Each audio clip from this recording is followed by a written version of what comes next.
Their next one was based off of China. The next one after that was Japan. But then their fourth region,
Ooh, I have to fix some things.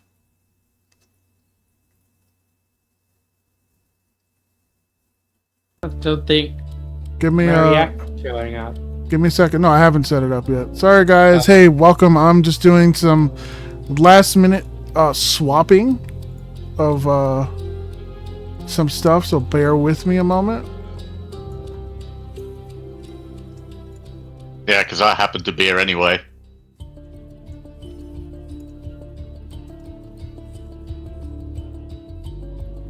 Oh, that is not the reactive that you want to use. Oh, yeah, I need to swap. Oh, I forgot. I mean, it's a pretty one. It is. Let's use the right one. Yeah, I'm swapping now. By which, of course, I mean this one. Amazing. I'm kidding. I'm using. Hey, guys. 1 second. We are just doing some last minute podcast stuff. Because we had some swaps. Frax was able to join us. Yeah. Hi.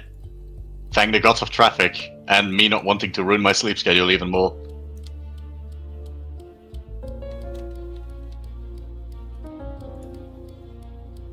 Okay, if I do this.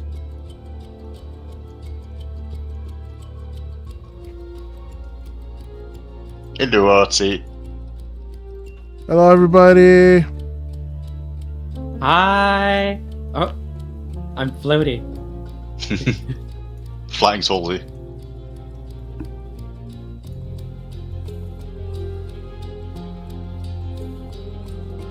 I'm so tiny. Smallzy. Smallzy. That fits. I had my Scary reactive on from the actual play part we're doing, and it's so tiny. All right. I think we're good. I think we're good. Possibly. Anyone who's in chat, please let me know if you hear any kind of like issues with sound. I have made some adjustments and I'll be working on it as we go. We can fix it in post, right? We can fix it. We'll fix it in post. All right. Well, but definitely thanks everybody. Welcome to the officially third, but this is episode 2 since we did have a session 0 of the Across the Horizon podcast, or Nerdcast as we call it. And today we're going to be talking about character creation, or just creation in general. Continuing the theme from, first theme was obviously getting into the hobby, then barrier of entry, now it's character creation. So it's like now you have a tabletop that you want to play, or a game you want to play. Now let's talk about creating a character and kind of like, the things that we've done ourselves, and some tips and other, things that we could do to, better help us with that whole process. So let's do all of you guys. But before we continue, we're just going to go around again, introduce everybody. So I am DM Rain. I am the one that's putting this scuff together with the help of all these fine people next to me who do most of the work, and I just benefit from them. So yes, just a DM player. We stream every Tuesday on the ATH podcast, the PF2E campaign, which is why we had some of our avatars from the Tuesday campaign up. So definitely check that out every Tuesday at 1 p.m. Eastern time, whatever that equates to in Fantasyland there in Europe, or anywhere else other than Freedom Land. So yeah. Hell yeah. Oh, Freedom Land. And then we're just going to go next, Khor. Hi, I'm Khor, or full name Khorianos. I am a all-purpose nerd and paladin enthusiast, as I always say. I mod / shitpost for a lot of people here that have their own streams and discords. I like TTRPGs, and that's pretty much it. Also, I play Scary, the very amgy dwarf lady on our Tuesday game. Nice. Going next to Ophie. Hello, Ophie. I am Ophelia Mortis. I am a VTuber, friend of the podcast, and I am mainly a Soulsborne gamer, as well as an MTG head. I've had experience with multiple TTRPGs, and I can be found most of the time on my stream doing stuff. Fantastic. Thank you, Ophie. Next, we have Frax, again, a returning member. I'm Frax, Fraxgen. I am an all-terrain tactical nerd, I guess. Yes, that is a Star Wars reference. I am that much of a nerd now. I play a lot of TTRPGs, I play a lot of games, I watch actually not that much movies. But I also feature in the Tuesday game, where I play the Dragon Lady that you just saw by accident on stream. Which I actually should have done, like, oh no, I accidentally left my Wind's Whispering Woods TM live streamed game avatar on every Tuesday on this channel. Yeah, accidentally. Yep. Accidentally. Best kind of marketing. Yeah, that's about it. Amazing. And last but definitely not least, is someone who's been behind the scenes the last few months, sorry. And she is one of the writers who helps us out putting and organizing some of the news together. Soulzy, feel free. The floor is yours. Oh yes. Hi, I'm Soulzy Woolsey. I want to be an aspiring VTuber. This is actually a reactive of my model. As Rain said, I write mainly news articles and help structure for the podcast. And I've been playing TPG RPGs for a while now. Mainly D&D, but I've been branching out into other things as well. And I've helped Rain in a lot of his behind the scenes in a lot of his Pathfinder games as well. Yeah. Yep, Soulzy definitely has have been a big help. I run a Monday campaign, Pathfinder 2nd Edition. Once we had a 5e group that kind of had to go on hiatus, so we decided, you know what, we'll do it ourselves, and we started a Pathfinder group. So it's based around an idea that Soulzy had. I've kind of ran with it, and we're having a blast with that one. So definitely, if we get into world building in another podcast, or we talk about DMing or whatnot, that might be a topic that I'll bring up to go into more detail. Oh, definitely. All right, so first and foremost, let's kind of go through our general monthly kind of what's been going on, what's happening in news, and what we've been doing. So I believe it's been kind of a slowish, but not really slowish month for news. What you guys say? It's kind of been it's been all right, I guess. Yeah, there's been a few things. Yeah, there's been news, but like not a lot of stuff of note. Yeah, I know Some stuffs. some stuffs. I know there was a something about the some game devs unionizing though. That's been kind of interesting. I think it was Blizzard, right? Yes, Blizzard and Bethesda. Yep. Both under Microsoft, and Microsoft just went with it, to their credit. That's kind of the news about it. They want to unionize. Microsoft said yes, they're unionized. And it's honestly that's a pretty big leap forward for the gaming industry. Even though it's like there's not much that you can say on the matter, but like the more game devs that get unionized, like the better industry as a whole is going to get. Mm-hmm. You can bring up a often parroted and sadly true fact that game developers, for the scope of software developers, are usually horribly underpaid because they work a dream job, right? And that has to be enough. And that has been the argument and practice for way too long, for way too many big studios, and that's about to change, and that's a good thing. Yeah, it's absolutely Also, a good thing that they got to unionize just like that, and there was no struggle or anything this time, at least that we know of. It's a sign that things are getting better. Definitely.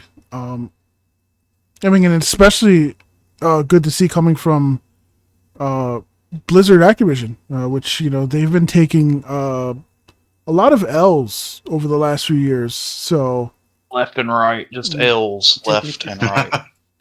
Yeah, this is a big step forward for them specifically. Yeah, helped by the Microsoft takeover, which was controversial on its own and would have been amazing to cover on this if we'd already made this podcast. But at the moment, they're helped a lot by the fact that internally Activision and Blizzard have been separated, mostly within Microsoft. They still work together for some small things, like they made a double A team that they share now within Microsoft to focus on smaller games for existing IPs, which is exciting, but, you know, always first see what comes out of it before we celebrate. absolutely. also, as I have to admit, I'm a long-running fan of Blizzard, and I'd want to say it's a step far, far backward in the pre-Activision times, maybe. Yeah, a lot of people. Hopefully, yeah. Let's leave it at that. I know a lot of people equate like the downfall, quote unquote, of Blizzard being their acquisition by Activision, where they started to kind of slip in terms of quality and in practices. So, I mean, it's purely outside speculation, but for me personally, I think I noticed it when a lot of the founding members quit the C-level and retired or started on ventures. That was the point where I was going, yeah. But yeah. And there's obviously that bro culture that was there that kind of is prevalent in a lot of stuff back in the 90s and early 2000s. So, but they kind of kept running with it. So, it was it's nice to see that kind of get broken up, a little bit. So they probably have eased up on that. So that's definitely a sign of improvement and a good thing, because that's, there's a time and a place for, like, hey, being bros and having fun, but at a workplace in a professional setting, especially when you have people of different genders and ideologies, I think there needs to be that level of professionalism to respect others and not kind of make them feel uncomfortable. So, Absolutely, 100%. So unionizing is definitely we'll see how it goes. It seems it's going to be a good thing, I think, personally. And I'm personally happy about this because these are like two of the biggest names in game development, and seeing that they are unionizing might make a lot of other game devs and game publishers follow suit. Yeah, absolutely. I mean, is Ubisoft unionized yet? I actually do not know. Do we even care? I don't think Ubisoft can even spell the word unionize. Yeah, So I would be surprised if they never unionize. I am not The 100% on this, but they are in France, so they by default fall under a lot of union laws. Same with Larian in Belgium. Even if you're not part of a union, the union still decides labor laws for a lot of what you are allowed to do. Yeah. They have better base protection just by the labor laws in the countries the companies were founded and sit in. Speaking of that, oh, go ahead. Sorry, Ophie. I was going to say I've actually worked under a union for I want to say most of my working life. My first IRL job was part of the grocers union. So I first-hand experience, I can say it helps. Oh, go ahead. It helps whenever there's a higher power behind the scenes. In the library, I'm a part of the city, which we are part of our union. So yay, library. So it's interesting. It's good. It's different, and I have not been a part of one before. But this is not like, let's not turn this into like praise union the podcast. It has its merits, and there are places where it's very good. So let's take it for what it's worth. Blizzard made a decision in favor of its workers, and that's always a good thing. So, let me more like the workers made the decision, and Blizzard went with it. Well, yeah, the workers did the work. Yeah, Blizzard kind of went with it. Yeah. Yeah. I mean, the one thing that usually gets you right off the bat is just a proxy for communication, which makes honest communication easier. So, yeah. Now, before I forget, you mentioned Larian. I did stumble upon an article this morning that I was reading that Larian was basically making Baldur's Gate 4 and it was playable. Yeah, I read that as well. Wait, really? Yeah, they sort of. They have the tools and the resources. You need to keep in mind that playable is a big thing in gaming, because having a grey ball roll around an empty plane is playable. Yes. Yeah, I guess so. It's kind of a clickbaity title. Like, it's a playable Baldur's Gate 4. It probably had, like, they can move around. They had, like, an idea of what they wanted to do, and maybe they had, like, a room with some enemies. or something. They had a very clear outline of what the story would have been, because at first it started as an expansion, which they intended to finish in a year. But then they figured out that, hey, hold on, we're Larian. We're never going to do this in a year. We're going to do this in 3 years, probably. And then they sort of started dreading that because they have already been working with 5e and the engine they built for it for so much time instead of doing their own thing. And most people, according to the source within there, wanted to move on. So it never materialized, even though they probably could have done it, and it would have been nice because they're good devs. But that's not how they roll. They prefer to push themselves instead of going for that easy paycheck. And honestly, I'm rather excited to see what their own IP will be like. If they go with an own IP, which I think has been the plan, but there's been rumors about other things. Didn't they make Path to Exile? Larian made Path to Exile, or was it Divinity? Divinity. So we're going to get Divinity Original Sin 3. That's very likely. I am very There's no confirmation, though. Divinity. Sorry, Soulzy. Oh, I was just saying I'm very excited if it is Divinity, because big fan of the Original Sin 2. But I'm also like very interested to see like what else they do away from that IP as well. Mm-hmm.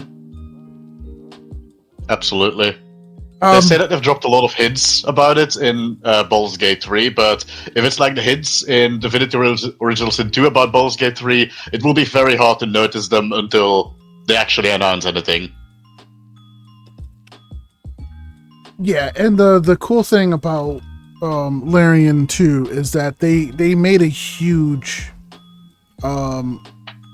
like team for Baldur's Gate 3, and bigger than essentially what would be expected for a typical like indie. They're not really indie anymore. Let's be honest. They're AAA. They got 500 employees right now. Yeah, so they've definitely jumped up to that point of, hey, you know, they're a big studio, and then rather than what a lot of companies have done, which I think Sven was talking about, which is lay off people because they have too many people for projects. They've kind of decided.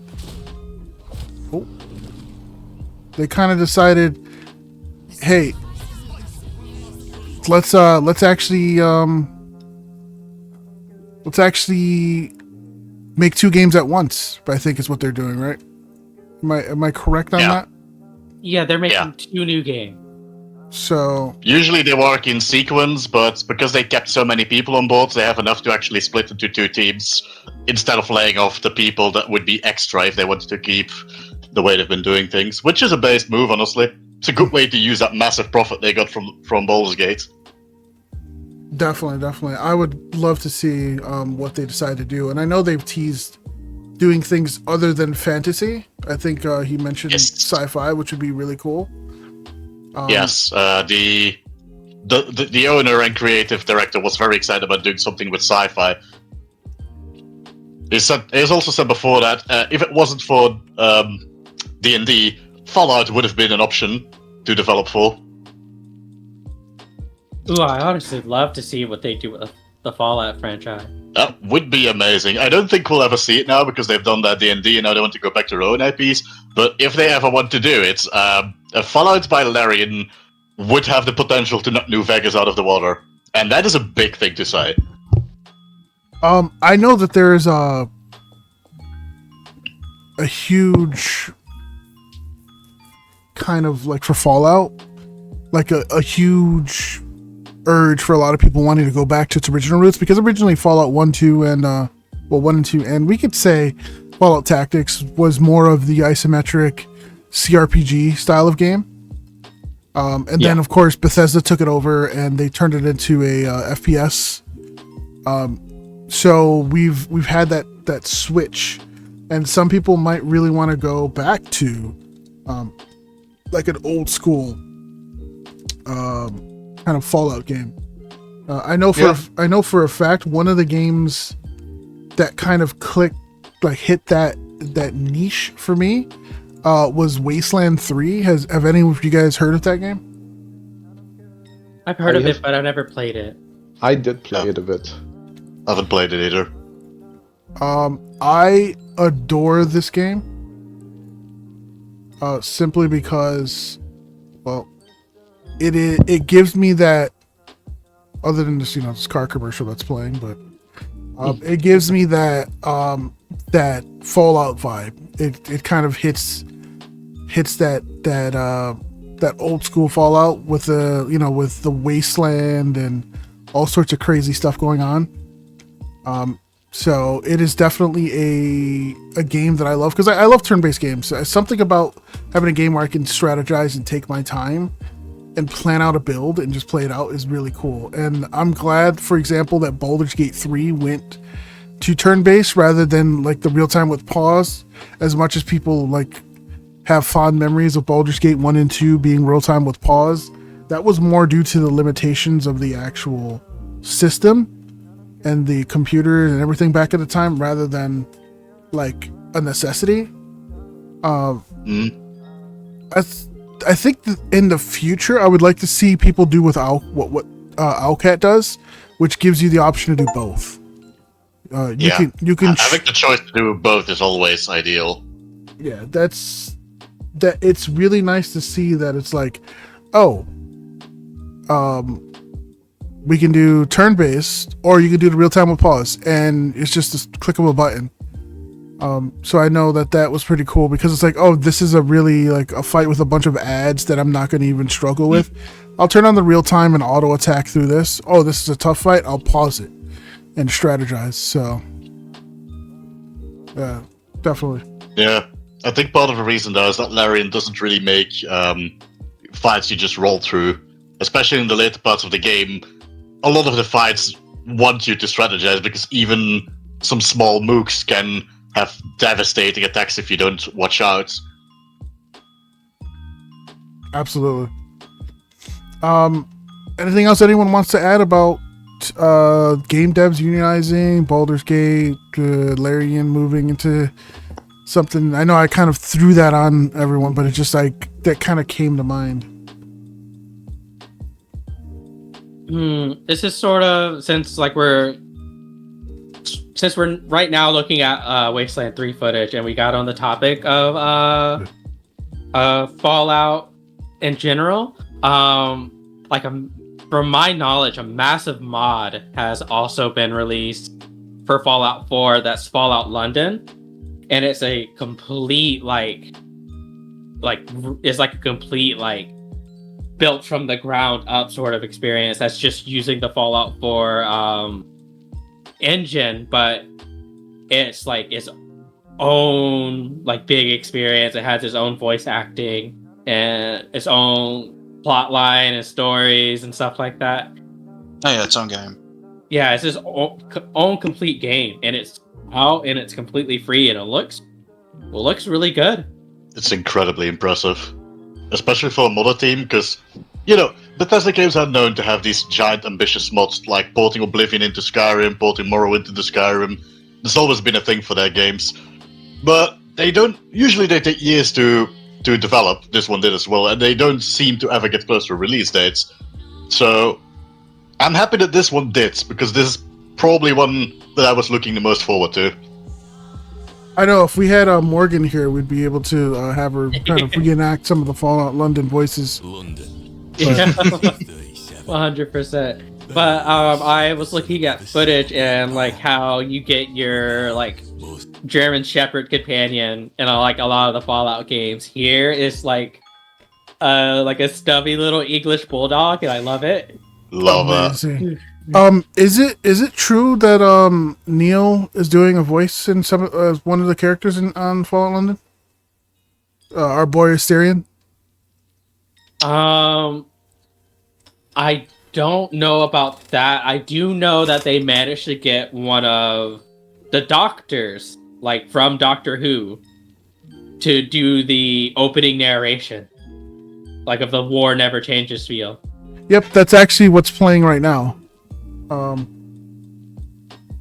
Yeah, if you see the video, that basically looks like an official game. And it is exciting to have Fallout, visit a place outside of the United States for once. Yeah.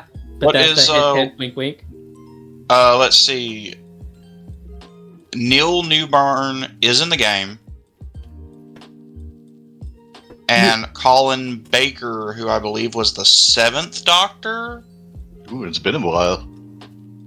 7th or... Nope, he was the 6th Doctor. So... Neil and the 6th Doctor are in the game. Honestly amazing. Massive graphs. Yeah.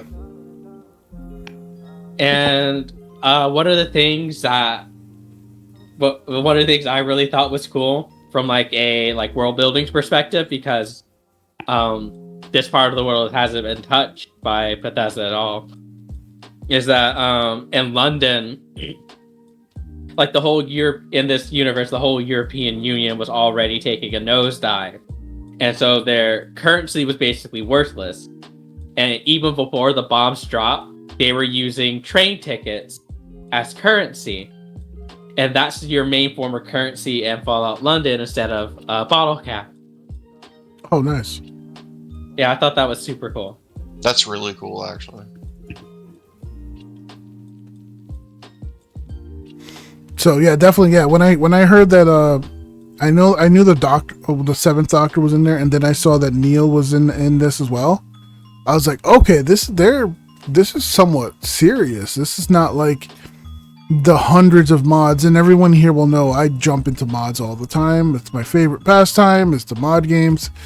This is like, oh wait, this is like legit. Like they've put effort. This is a complete product. Because as was mentioned before, oftentimes mods are always worked on. One could say maybe even Star Citizen is technically a mod because it's always being worked on and it's never going to be finished. So. Yeah. Hey, Sebastian, first timer, welcome. Our little potato man is here. So. Hell yeah. But yeah. Moving on to a more. Maybe we could say lighthearted topic, but Oh yeah. let's talk about Disney. In particular, let's talk about the fact that Disney apparently got hacked by a furry hacking group. I skimmed that article, and the one thing that stuck out to me the most was the way that they put it out there, and it was just furries hack Disney. Oh man, it is a bit of a fun romp because yes, furries hacking Disney, haha, but also like the data that they had gotten a hold of is actually like personal, personal data for the employees, like some of the employees. Oh, so it wasn't like they hacked to like see what the new movies were going to be in like 10 years. It was this was malicious. That's kind of data we don't need because you already know that Frozen 3 until 12 are gonna be a thing, and live action Frozen, and live action Cinderella 5 into the future. It's Disney. Well, so how the hack happened, and I hope you don't mind if I take this over a bit, Rain, but go for it. Yeah, absolutely. So basically, the hacking group, the quote-unquote hacking group involved is called Null Bulge. Do not look that up. You'll get excuse me? It's called Null Bulge, yes. You'll get a very inappropriate picture if you type that into Google. Do not look it up. But how they ended up doing it is that they had gained access to Disney's Slack channels. And Slack channels are basically like a messaging system that's very popular in inside of corporations. And so how this happened was a manager of software development, someone who would realistically know better, than to let this happen, but it still happened anyway. A manager of software development downloaded a mod for the game, BeamNG, which is a car physics mod. And that mod had a Trojan horse in it. And it gave Nobulge access to this person's personal computer who had access to the Slack channel. And of note, like, a lot of the data taken is for unreleased projects, like upcoming video games and movies, and like raw images and code for different things. But it's like over 1 terabyte of data that was downloaded. And so you're going to get a lot of that, but you're also going to get a lot of personal employee data, including like their logins and pictures of their dogs, which is not that great, but overall, it is a sort of amusing story, especially since Nobulge as a group is quoted with saying that they want to protect artists in the modern day, that they target people who promote cryptocurrency and use AI generated art or steal art of any, like, in any form or fashion. But someone from Nobulge was also quoted saying that they never imagined taking down Club Penguin servers would cause this much shit. So like, their modus operandi isn't entirely matching up here, because apparently this was to get back for the taking down of Club Penguin server. Amazing. I have to say that at this point you can't make this up. You cannot make this up.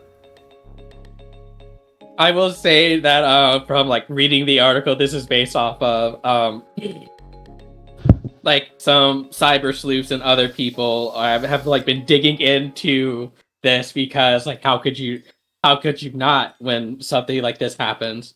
But apparently people are speculating that it's not a group, and it's just a single person using the guise of a group to help cover his trail. Oh, okay.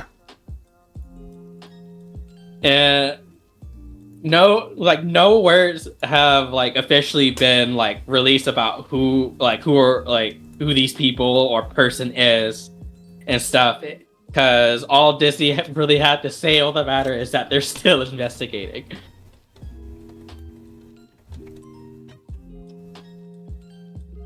That's just be me. That's just It amazing. Oh, go ahead. It could just be me, but I don't think I'd be able to show my face if that happened. Just That's why you wear the fursuit. Oh my god. Yeah, that's why you do it. I'm also did you- entranced by this video of a furry hitting the gritty on stage. Well, it's, why not? It's a victory dance, I guess. Yeah, big dub for furries. Big dub for furries. Furry Star Wars special end? Yeah. I believe we had that. Was yeah, there like an Ewok special? Yeah, there's the Ewok special. Yeah. When is Chewie getting his own movie for the furries? Let's be real. Well, there's the holidays, but no. There is not. Yeah, no. No.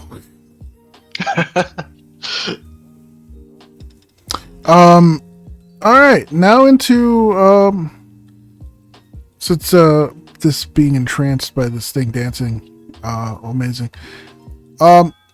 let's go into some WotC news. Oh boy.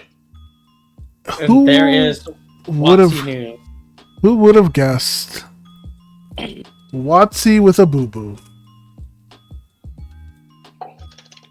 So So is this where we take out the board and erase so many days Yeah. since a mistake and draw a 0 back on it? Yeah, Yeah. essentially. yeah. Because they made two big mistakes here. I know the biggest one this month was for me that I was following was they had a 50th anniversary book for D&D, the Making of Dungeons and Dragons, and the book came off as really like pretentious, talking very, very badly about the original creators of D&D and judging them based on modern standards, and just kind of like making it seem like, I don't know, I don't want to use this term lightly, but like virtue signaling a little bit, like, hey, look at us, we're better, when it's like, I mean, you're judging a bunch of nerds in a basement who made a game in the 70s based off of modern sentiments and standards. That's completely unfair, in my opinion. Yeah, Completely unfair. I mean, sorry, go on. I was just saying, like, having like read through the art, like an article about this that pulled a bunch of quotes from the book in question. It's just like, you don't need to tell us this, because it's 50 years ago was very different. We all know that, and so it's really tone deaf that you're taking the time to do all this in a book that's supposed to be celebrating like D&D. Mm-hmm. Yeah, and I know they do it now when most of the original creators of D&D have passed. Although one of them, I believe, was still around and made a kind of a comeback. I think it's Robert Kuntz. Yeah, Robert J. Kuntz. Yeah, Robert J. Kuntz. He kind of went on to social media. He called modern WotC like the evil robber barons that are pretending to be good guys, but then they step on those. It's a common thing that I've been hearing recently, and I've been using a lot thinking kind of a lot, is they aren't the person they want others to be. So a lot of companies do this. They're like, you need to be better, you need to be better, but you're not doing it. Or it's fake, or it's just, hey, I'm inclusive for 1 month or whatever, or in these countries, but not those countries because they would be upset. So it's just like they're not the people that they want others to be, and it's kind of like no. I mean, it's a spin. It's very obvious that a lot of that stuff is sadly done for publicity and public image reasons, and not for actually the intent of doing better or being the better person, company, whatever. Yeah. I mean, it gets memed on a lot. Like the first day after Pride Month is when the rainbow-colored company logos disappear. Yeah, That's what that is. Mm-hmm. And while I'm sure there are plenty of people at WotC who do believe in this stuff and like do want the game and the setting and everything to feel more inclusive, the people in charge of everything are clearly not that.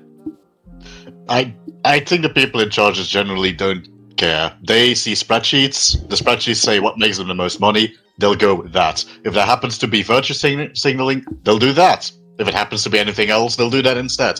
They don't think much more about the product than what the Excel sheet says about how much money they'll get.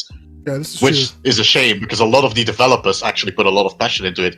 As much as I like to meme on Jeremy Crawford, he actually did a really decent job communicating and answering feedback for all of the remaster. So to see that process undone because of corporate decisions for money is really sad. So does Also, he had to contend with doing that in a very hostile environment, and I don't Yeah. envy him. Yeah. I do have a question. Does the I may have invisibility spell, when you break invisibility, still give disadvantage? Actually, in the new wording for the invisible condition, it now specifically says that it doesn't have any effect if you can be seen by any reason. Then So they actually did fix that. They did fix it. Thank. To their credit, they did. They did fix a lot of these small details. Not everything, because that's it's hard to get everything at once. But yeah, it's one of many small fixes that, in my opinion, make the remaster a lot better than the 2014 PHP. I think they also clarified that the effect basically came from being unseen. So basically, yeah, the stuff we had in here was just the rules for being unseen. Yeah. Yeah. That's what they basically said. So the moment you break the spell and are seen, nothing of that still works. Definitely. And there's also some good things. I really like what they're doing with like backgrounds and things as well. So they're kind of taking kind of a page from Pathfinder 2nd Edition and making like that initial character creation have a little bit more weight to it, which is really nice. So like backgrounds and stuff, other than just giving you like 1 gold and like the ability to talk to some random villager in a town, there's a little bit more weight to it, which is cool. It's cool to see that. So yeah, you know, I think having ability scores tied to your background is like the smartest decision they've ever made when it comes to exactly. It moves from being. It moves from like you're good at these skills because you were born this way to you're good at these skills because this is literally how you were trained. Like you're a farmer, so you're. I think they get strength and wisdom. Yeah, they get strength and wisdom. Yeah, because you're And they strong get, from walking the field, and you're wise because nature stuff. And I think they also get the tough feat for like they get level 1 feat as well, which is so big. Yeah. I mean, they're just putting more weight, just character power-wise, into the background, which is just moving to the general consensus of most systems I play. Like, background has way more weight in most systems I play than it has in D&D 5. Yeah.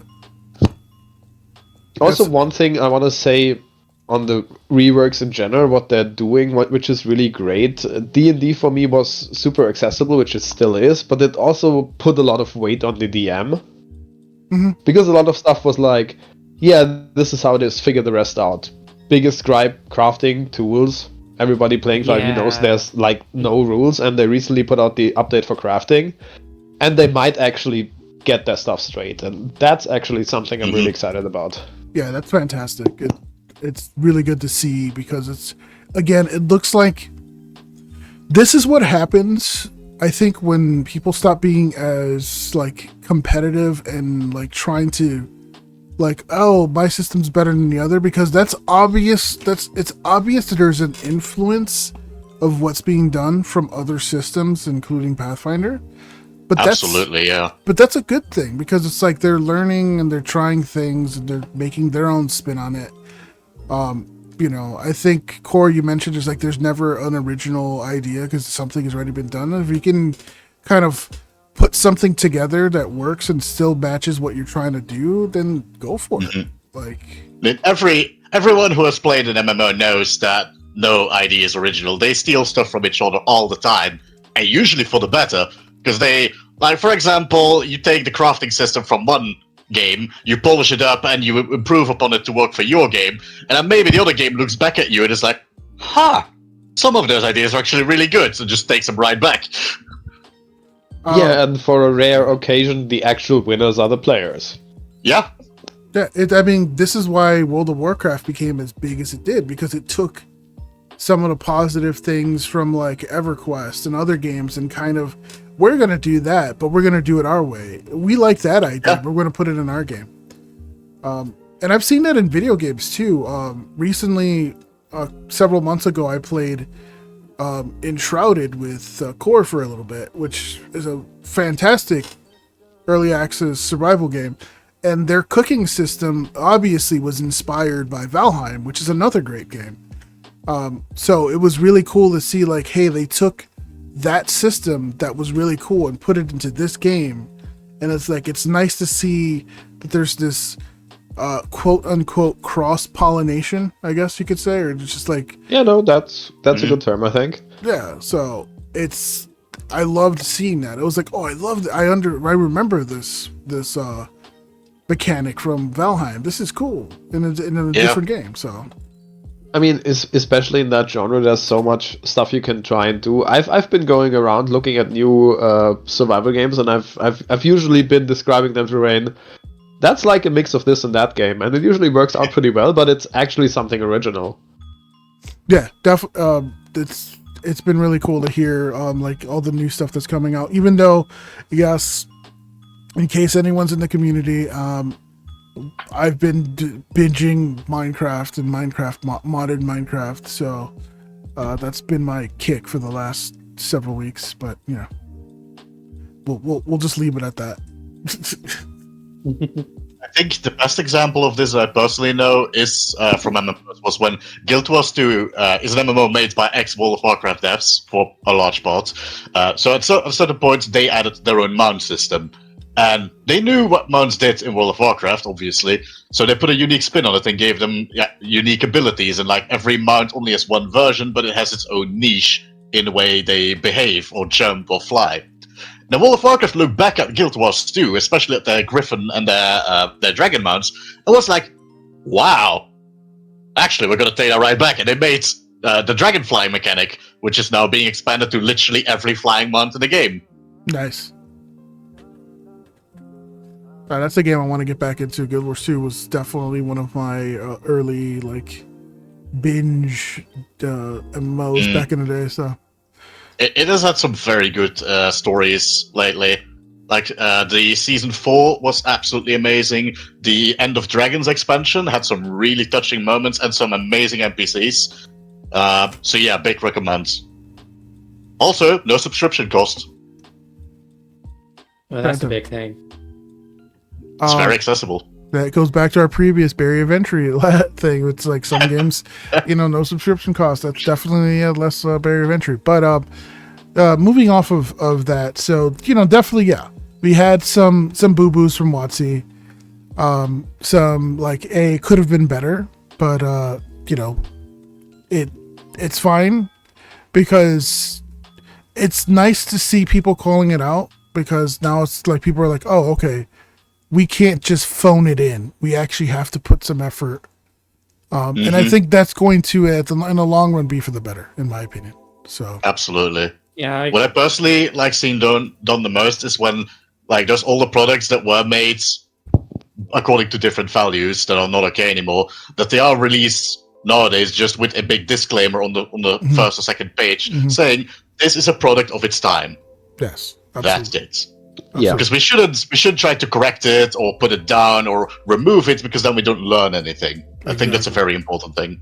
Exactly. Also, since we like to give a positive closing thing to the news report on, since Wizard kind of has been better at listening to feedback, please keep giving them honest and fair and vocal feedback, because the designers definitely listen, and it will make the game better for all of us. A lot of what was done in the remaster was based on the results of the feedback surveys that they did after every UA, and you can clearly see the influence, sometimes for worse, sometimes for better. For example, the first iteration of the Druid was ambitious, but didn't go far enough with the new way of wild shaping, so they did revert it more to the way we're used to from 5e with fixes, so that it doesn't scale badly with monster stat blocks anymore. Well, beast stat blocks.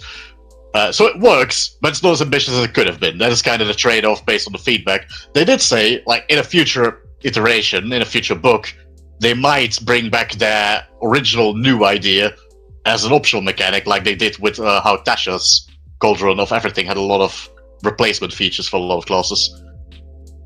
But yeah, feedback is very important at the moment, and they are listening. Surprisingly, for a lot of people, but they are. Yeah, definitely. All right, so I think it's gonna be a good time right now. We just hit noon at my Eastern time, so we're about an hour in. If we take a quick 15-minute, 10-15 minute break, get some water, stretch, then we'll come in and we'll start going into the topic of character creation, kind of going over just creation in general, from TTRPGs to video games, and we'll kind of go from there. So, Yes. all right, just give me a second.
All right. Okay. And we are back. Welcome. Hope everybody had a chance to stretch, get some hydration. I'm drinking some lemonade flavored water. Don't ask. I have flavored water too. Mine's black cherry. Shout out to Annika for keeping us hydrated. Yeah. Hey, Saida. In all caps. No caps. Okay. I have Dr. Pepper and I'm not sorry. I know you aren't. Dr. Pepper is the best soda. Agreed. On it. No, I'm a Soulzy. Big fan of Dr. Pepper. Okay. I see. This is why we get along so well. Yeah, there's Dr. Has Pepper. to be. There's Coke. There's RC Cola, and then put every other cola after that, and Pepsi's in dead last. Fair enough. So I do like cherry Pepsi, but yeah, it's still at the bottom. Yeah, cherry Pepsi is above regular Pepsi in my eyes. Now we're a soda podcast. Let's go. We're talking about soda. I have opinions on this that you wouldn't. We're not bringing up that one soda. What, Almdudler? Yes. I bring it up. It's very good. You'll never find it. Yeah. It's an Austrian soda. Don't ask questions. Where's the baking soda? That's a thing. I mean, of course it's a thing, but why? Because. To have random people on the internet drink it and react to it. I think that's the actual reason.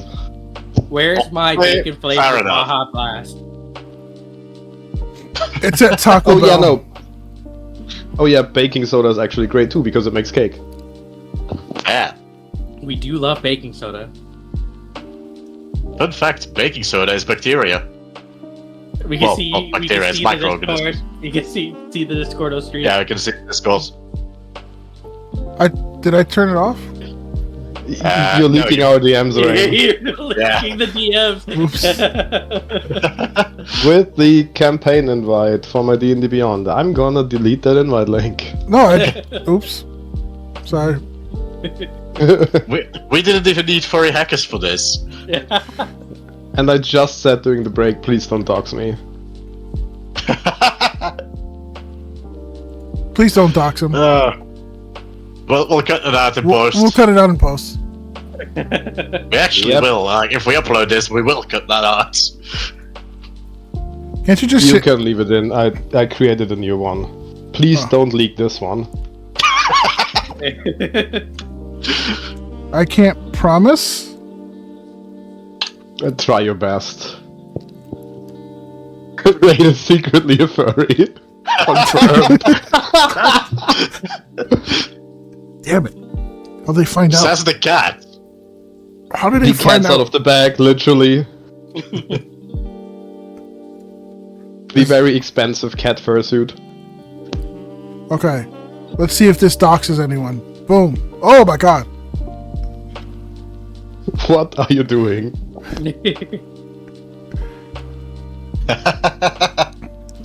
Now he's gone. And it's gone. I mean, honestly, I'm one to talk. I'm playing half a dragon, so I guess that makes me half a scaly. Hell yeah. I love how happy you are about that, Soulzy. Like, okay.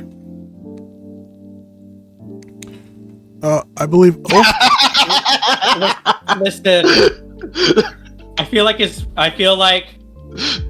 my motto is a dead giveaway, and I will not speak on it. Fair enough. I mean, for the record, furries are cool people. I'm laughing, but a lot of my friends are furries. I fucking love all of them. Yeah. they're easy to meme on, but yeah, they're fine. I have no problems with them. Yeah, I do love memeing on them. Sorry, no sorry. So They are too powerful.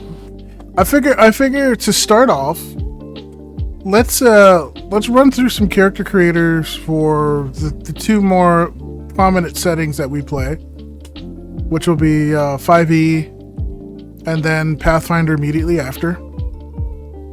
And then we'll break down, the differences, kind of talk about it, and then we'll talk about different systems like Lancer. Oh, that matter of fact, I will also do that. Yeah, Comcon is a pretty good character creation. I will do ComCon as well. There you go. So we got three. Yeah. We have 3 systems to go through. I mean, But 2 of them are fairly quick. Do you have the and link? we have we also have like the really niche slap together Panic at the Dojo character creator. Can you link that to me? That's what the rise. Sure, hold on. I have 2 other ones that are not that slapped together, but Can very more niche systems. Can I bring them up on the browser? Yes, you'll be able to bring up the Panic at the Dojo one on the browser. Sadly, Chummer and the Octolith are apps. Okay. That'll be more of an in-depth thing. Yeah. I mean, I'm not gonna build a Shadowrun character on stream. Are you fucking crazy? That'll be a but- stream itself. Yeah, no, actually. That would be an actual donathon. Actually, you know what? Wait, that might be a stream. What? Yeah, you still need to build your Shadowrun character. You know, I never thought I was gonna play Magic the Gathering, but I played Magic the Gathering with Ophie. And you won. Yeah, you did great. I'm back, by the way. Welcome back. Hi, Ophie. Hello, Fee. Hello, Pete. It was close, though. I could have gotten you. You were about to, and I'm like, there's no way I can get past the Liberty Primes. And then I was like, wait a minute, I can just banish your thing, and oh my god, it works in the math. Amazing. Liberty Yep. Prime. Yeah, I was playing a Fallout deck, so I had Liberty Prime. And as soon as you have Liberty Prime, things get kind of crazy with that deck if you can pay the energy costs. Because as long as you have energy, he can basically keep going. Like, he doesn't tap out or anything. But you need to pay 2 energy each time, which can get expensive, and my energy economy wasn't amazing. Damn, I wanted to get the Baldur's Gate creator music, but I think that's copyright, so I'm not gonna do it. Yeah, I don't think they would be annoying about it, but yeah. That's to be said in the story. You could get one of the amazing community covers of it, though. There's a ton of community covers. Oh yeah, that'd be good. If you guys can link something in the watch together, and then I'll put it on. Maybe a longer version or a compilation, or a playlist. I'm not in the watch together. Where'd you post that? Give me 1 second, and I will send that to you. No, I found it. I sent it to you before. Cool. Just as planned. All right, so let me turn All on. according to me. There's a trap remix. Oh my god, do it. Oh, we're listening to that. That's official. No guarantees as to how this will sound.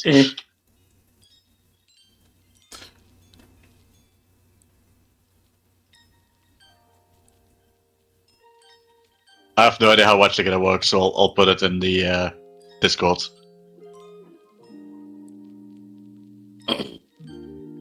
All right, let's see how this sounds.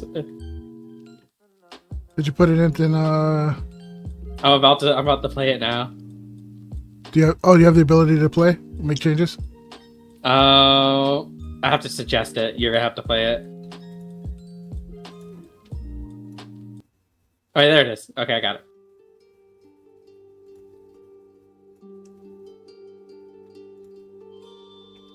Okay. So far, it's probably enough to get us copyright anyway. Shit. Damn. Okay. Oh, better than I expected, actually. Yeah, that's not bad. Not bad. Until the bass drops. Until the beat drops. Wow, this is actually really good. Okay. Oh yeah, I vibe with this.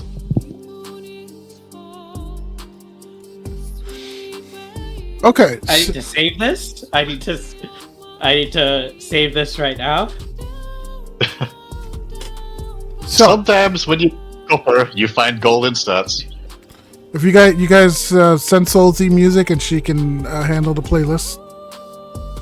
Okay, so let's make a character, and then let's make the same one in Pathway. No, I'm not gonna do that. We can. Let's see. I'm so close to suggesting making a Vengeance Paladin. I mean, why And then not? see you struggle recreating that in Pathfinder, but let's not do that. Yeah, let's go with something like maybe a marshal, because those get close enough. Yeah. We're building a human fighter, guys. Let's Honestly? be real. All right, human. Yeah, no, Honestly, actually, Human fighter. yeah. We just want to make a human fighter. Is that it? Yeah, honestly, it's a good way to highlight the differences, I think, because it's one of the most known classes in both systems. All right. So we have this music is just getting me in this mood. I love this. Okay, hold on.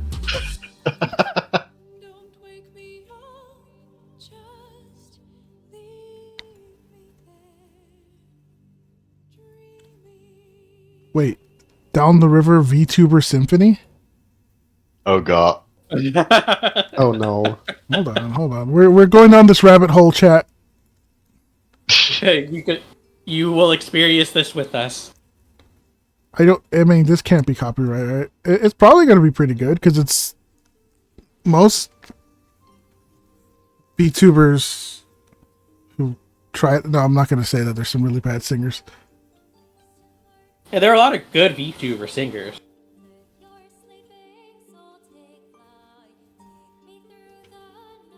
This is very low. I'd like to remind everybody watching Across the Horizon Nerdcast that the word good is subjective. Yes. Also, it's all in fun. We're not. If you happen to like one of them, or for some reason you pop up in one of these. No, my Good on karaoke you. VOD's been deleted for about a year now, so there's no way in hell I'm in it. Would be funny though. Yeah. This one's not bad. This is good. But yeah, character creation. All right, so let's go into character creation. For oh man, I wish I had Baldur's Gate 3 installed. I could have just opened that up too. So character creation. So we have this is D&D Beyond. A lot of people who play tabletop or have played obviously 5e will probably know what D&D Beyond is. It's kind of their official now, quote unquote, right?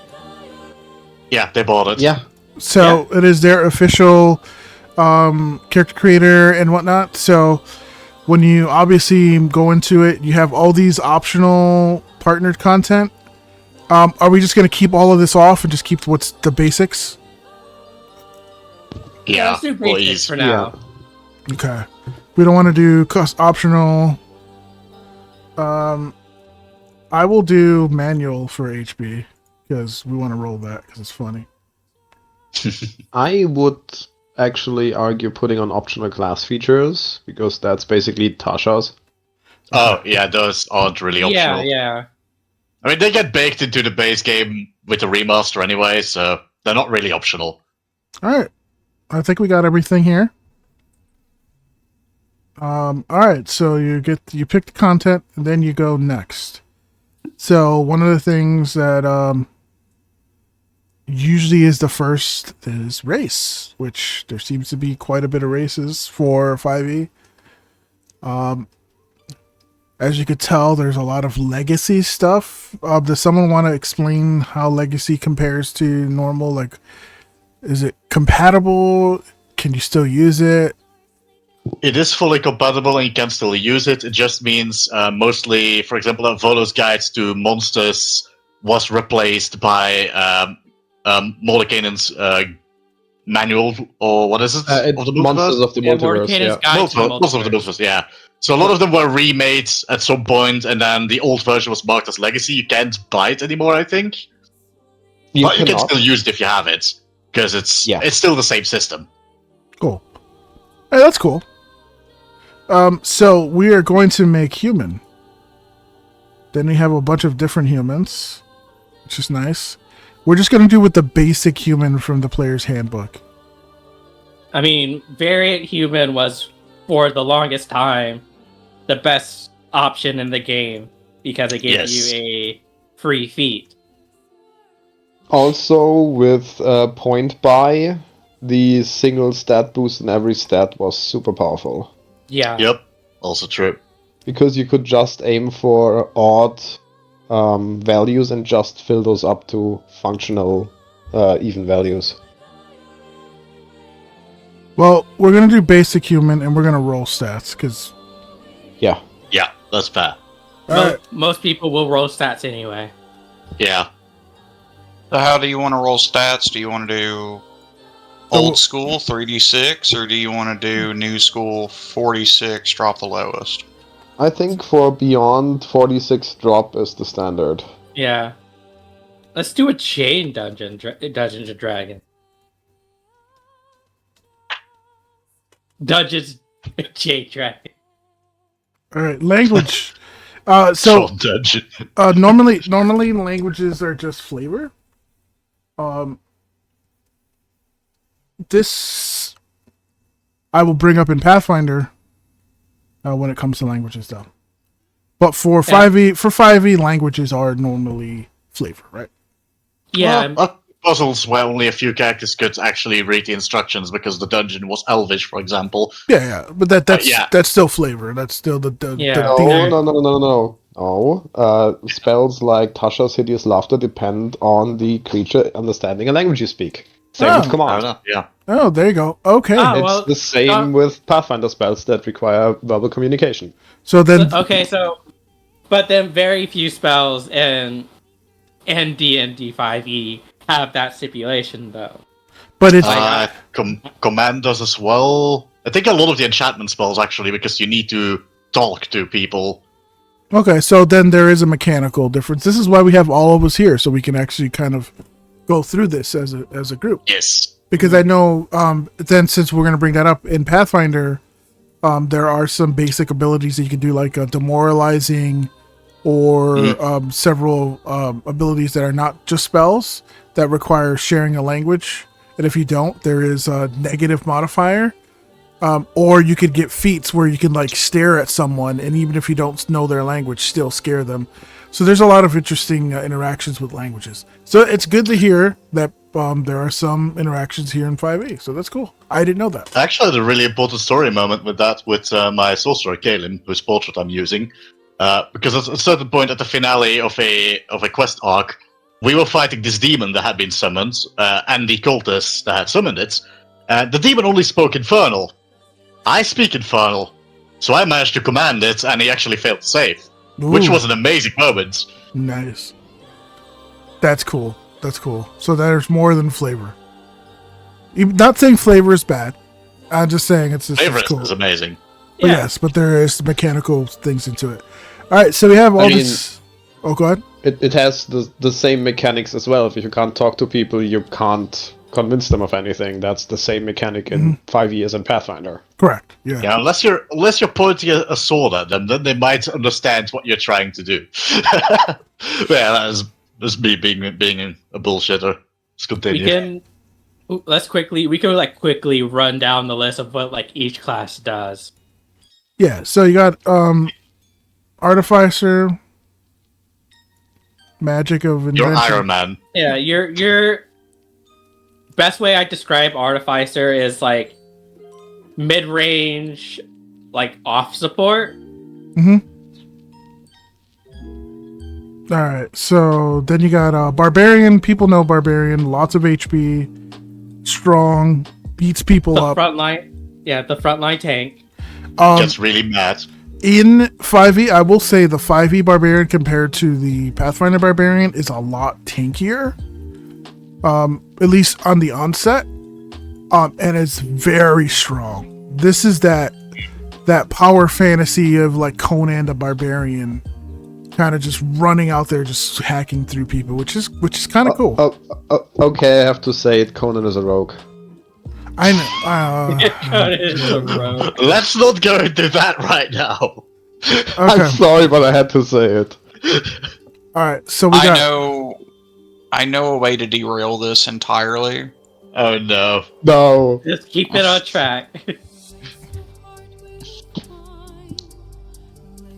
I'm sitting here waiting for Ophie to derail it, but I'm gonna continue. Derail it anyway. I mean, I can. It's So, who is the ranger and who is the fighter? Legolas or Aragorn?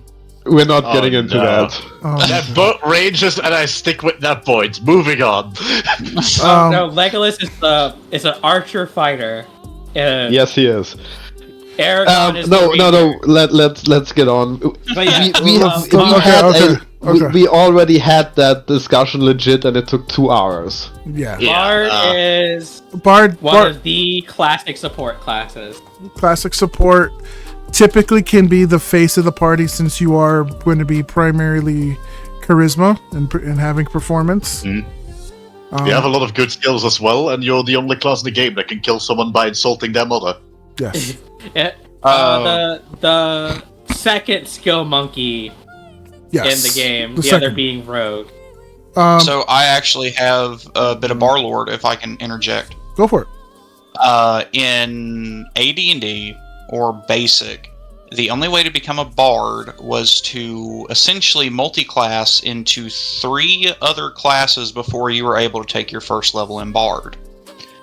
You had to be a 6th level fighter, and then you had to go find someone who could train you from that point on to become a rogue, where you had to be a rogue for 6 levels. And then you had to stop immediately and go out into the woods and find a druid circle to then teach you the druidic arts of healing. And you do that for so many levels, and only then were you able to take your very first level in bard. Wow. Wow. Okay. That is Yeah, because convoluted. back in like AD&D, like a lot of the classes we have now were called prestige classes, Yeah. and you had to jump through a bunch of hoops just to get them. Yeah. Now you I had mean- to have Go on. you had to have more strength than a fighter. You had to have more charisma than a paladin, and you had to have like more like wisdom than a cleric or a druid in order to become a bard. Interesting. Yeah, elf actually oh, was a prestige class. Well, Yep. elf was just Elf was a class back then. it was just a straight up elf was class. just a class. Yeah. You're like, I can be a fighter, or I could be an elf, or or wizard, or whatever, things that. So yeah, The older designers had some weirdness in them. but again, Just to bring that, product of the time. just Yeah. to bring that in, a homage to that old mechanic was done in Dragon Age Origins, where Oh. Bard is an extension class for Rogue. Nice. Cleric is like almost your de facto healer class in most circumstances. There are a lot of cleric subclasses that spice it up and will let you pretty much be anything. I think cleric is probably one of the most versatile classes. I was gonna say Cleric it can is do the anything. most versatile. You could be a tank, you could be a healer, you could be a damage dealer, you could be a backline caster. You could just break the game and go Twilight. I mean, you could just do whatever. If that's Yeah. even allowed. You could be the face too. Yeah, I'm not gonna talk about my Gloomstalker Ranger Twilight Cleric. All right. Oh, no. So, guys, let's say goodbye to thought Khor. Let's say goodbye. goodbye to Khor. Unfortunately, Okay, Bye, bye. Why, Khor? Why would you do that? I made one Munchkin character. Come on. Fair enough. Druid. 5e Druid is again could be a healer. A lot of the transforming into animals. So this one is interesting. It's a very unique class because, like, it in my opinion, it doesn't excel at many fields except for soaking up damage. But then they're also like really powerful casters as well. Yeah, I mean- Druid has always had kind of a identity issue because the core flavor of the class is clear. You want to be this naturey caster, but the actual role that fills often tends to go back and forth a bit between something more clericy, something more martially.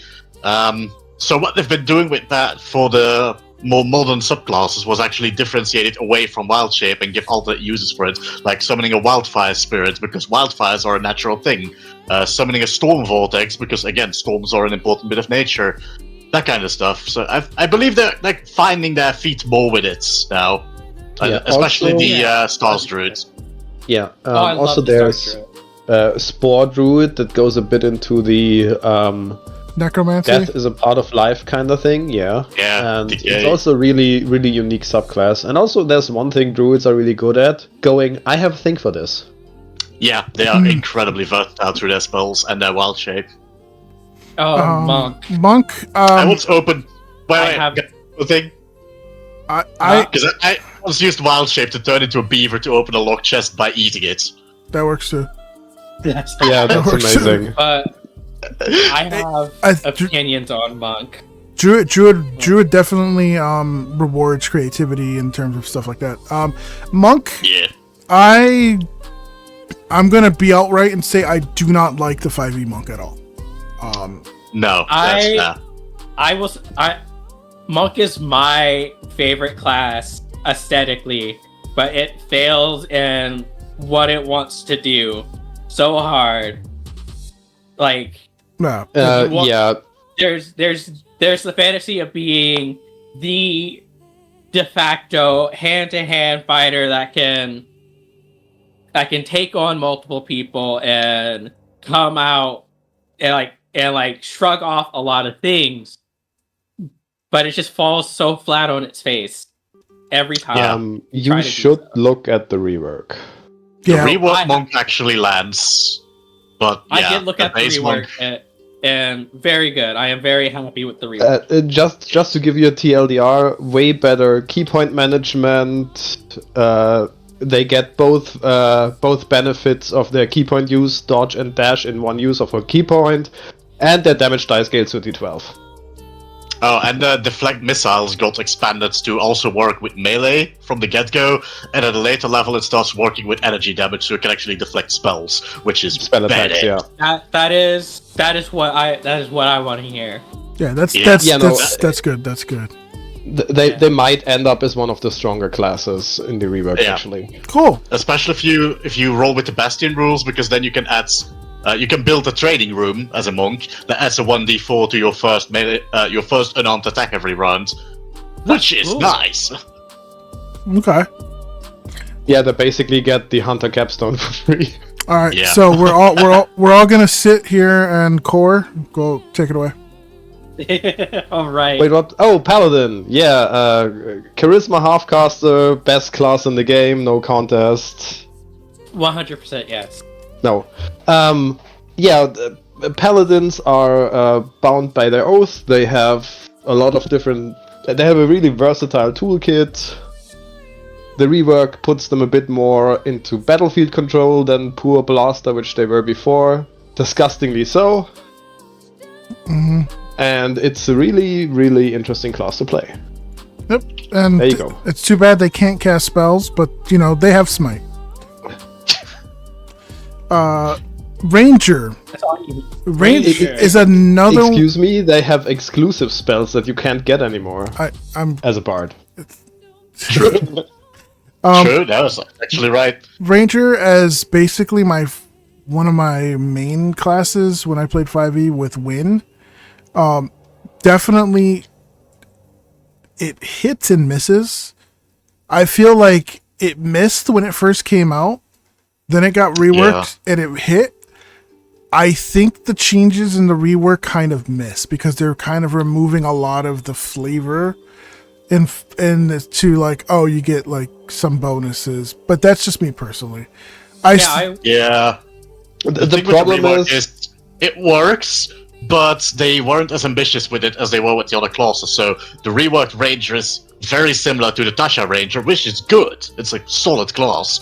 But Yeah. they didn't add as much to it as they could have. Yeah. The feel thing like- is, both Ranger and Paladin were in a really good place before the rework, but with the really, really cool additions a few other classes got, they kind of just feel left behind now. That's my personal impression. That's I also feel like without the base class options for Ranger, along with the optional class options introduced in Tasha's, it loses a lot of its identity. Yeah. Like it doesn't feel as in tune with its fantasy anymore about going out and being able to really strive out in certain types of environments and hunting down certain enemies. I have a very strong opinion on that. The problem with Favored Terrain and Favored Foe was that you didn't get any gameplay out of it. Because you just hand-waved all the gameplay, which is not fun. Yeah, I think that's why I do appreciate the newer approach. I think that part of it is okay. I think like a middle ground would have been cool, or like advantage, on something or whatever. But it's fine. But yeah, it's definitely. I still love my dragon ranger. I have my pet dragon. That's cool. Which is what Win is. Rogue is actually the first class that I've played when I first played at any tabletop period. Rogue is essentially your skill monkey, your sneaky, kind of backstabby, go around generally very like dexterous. You're disarming traps. You can deal a lot of damage in one hit. Sometimes even taking people out with a nice crit sneak attack. Those are always good. And one of my favorite is the Swashbuckler, which is also like kind of the roguish, like the swashbucklery kind of charismatic rogue, which is really fun. Very brash and forward boasty kind of rogue, and they're really cool. Yeah, I will say rogue, second best class for edgelords. Yep. Was the best class? Warlock. Yeah. Fair enough.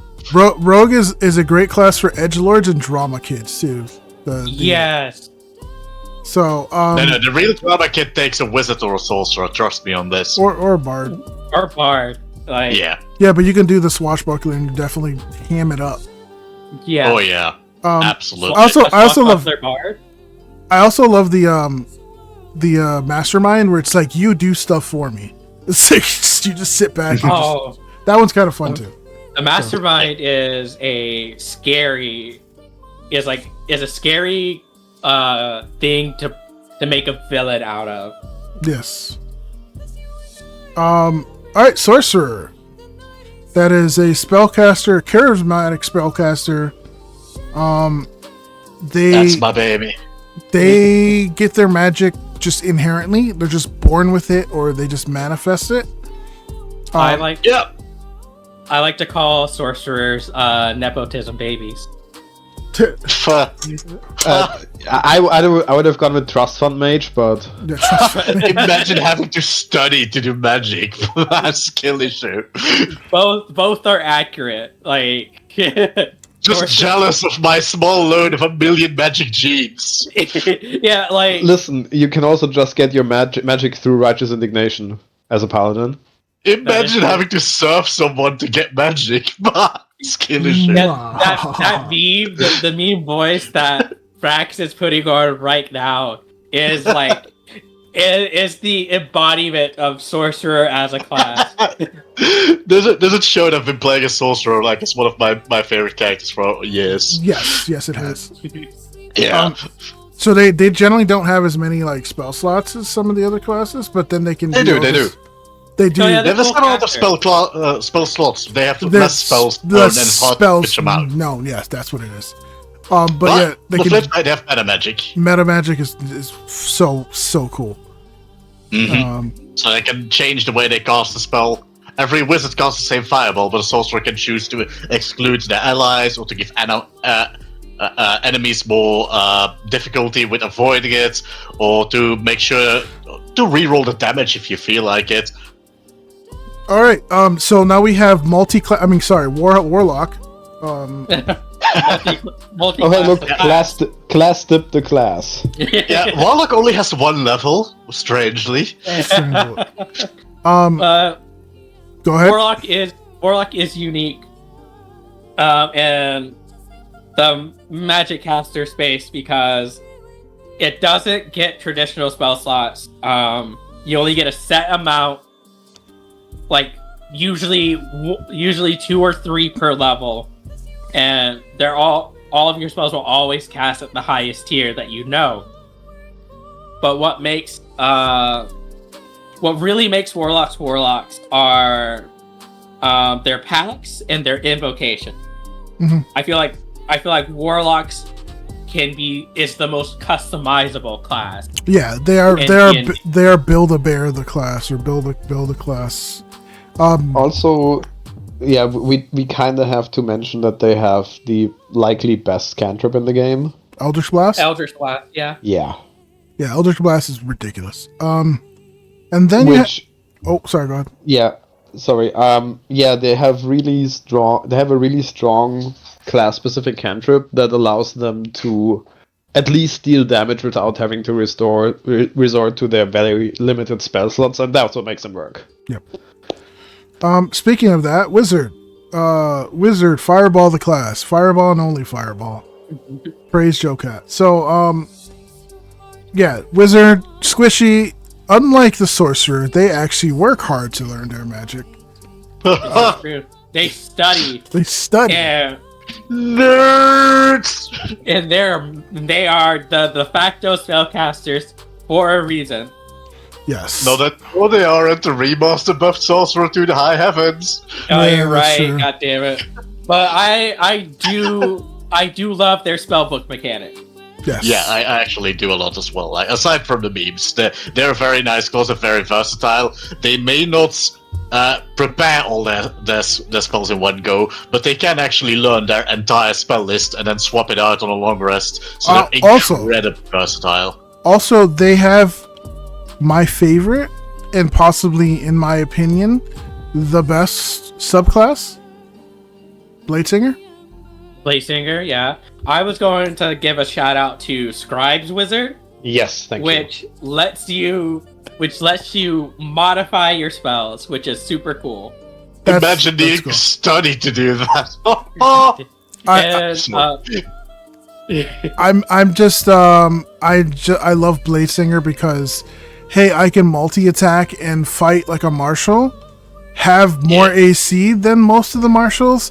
Oh, and I'm also a full caster. It's such a great feeling. But you just have to be really careful with Bladesinger because, again, D6 that D6 hit die. Yeah, that'll be nasty. I believe if they get to you. I believe in the one shot I did. We did last when you guys your Europeans were out having fun, and Ophie made the Joker as a paladin. That I had my Bladesinger at level 1 or no? What was it? Level 1? What level were we?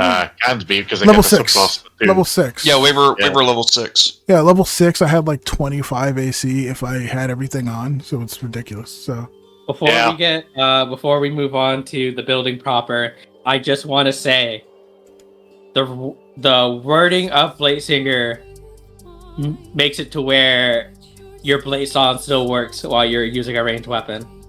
Mm-hmm. And so I made a Bladesinger that used a gun. Nice. And Does it have to be a one-handed finesse weapon? Pistol. Oh, yeah, pistol actually works. I was thinking musket, but yeah. No, never mind. Yeah, it's a gunsinger. Alright, and then we got Fighter, which Fighter is extremely strong. Basic, but also that doesn't mean that's a bad thing. Yeah. I'm currently playing a fighter in my hardcore Dragonlance game. So these fighters are they are the class that keeps going because all of their stuff comes back on a short rest, and like you could just keep pushing yourself as a fighter, where other classes will run out of resources eventually. Yep. Yeah, whenever I found out that Action Surge and Second Wind come back on a long rest or a short rest, I'm constantly bugging the party for short rests. Yep, that's how it goes. Yeah, team up with the Warlock.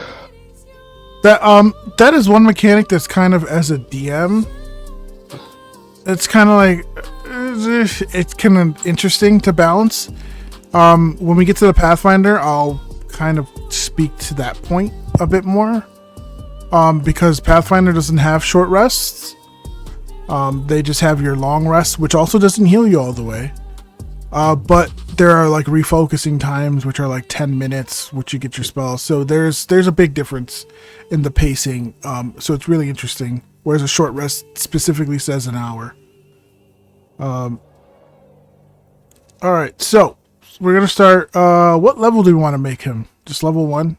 Just basic? Yeah, let's go with 1. So this is really the intro for people. Let's go with 1 and not overcomplicate things. And then because a lot of classes open up at level 3, we can highlight some subclasses. Yeah. As well. But we do need to keep track of time a bit, because going over all the classes is a long process. That is true. Yeah. So, all right. So let us. Okay, let's go basic. Athletics. Yep. And I don't know. Intimidation. Yeah, No. fighters are your strong people. I mean, you could build dex fighters as well. What do we want to go with here? I'd say stick with the classics. Yeah, we could just do like a sword and board fighter. Oh, that's a good one. I like Sword and Bolt. This one? Yeah, so defense. All right, so defense gives us a +1 to AC. Now with 5e getting a +1 AC. I'm also gonna switch the music because it's been playing a bunch. 1 AC is a big buff because it's it's pretty good because bounded accuracy, so it's fairly decent. 1 AC for both Pathfinder and 5e is important, but for different reasons, which is cool. All right, so let's roll because it's always fun. You ready for this? Yeah. Yeah. All right, first roll. Let's get that 1. A 12, not bad. That's not bad. Oh, that's pretty good. Yeah, average.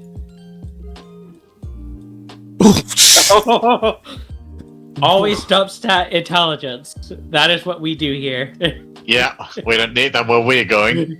Okay, 11. That's actually been a joke in the actual D&D movie. Oh god. Okay, There so that's another 12. oh my. Oh. Oh my. Oh boy. Hey, we There got. we go.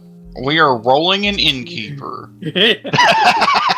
I mean, Oh, we have decent. I mean, we could do like this.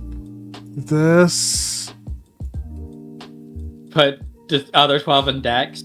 I feel, Oh yeah. and because we're human, like we can if we choose the +1 to every stat, then Yeah, that's the only choice because we chose basic without the extra. that's going to help round some of this up for us. There's so many Yeah, odd numbers that I get upset. Yeah. It's just so sad. But sometimes odd numbers are good for ability score improvements. This is true. True. A lot of the Hall feats actually really like having odd scores, and starting from the remaster, everything but the level 1 feats will be Hall feats. So, let us do one more roll because I love rolling. Is it HP? Honestly, I usually even go by if your rolls are so bad that you land below the point buy value or the average value, I'll just mulligan that. Yeah, this does land below the average value, which is 72. Yeah, we've always just had an innkeeper rule. Like, if you roll somebody who obviously doesn't need to be out adventuring, then just scrap them. That's fair.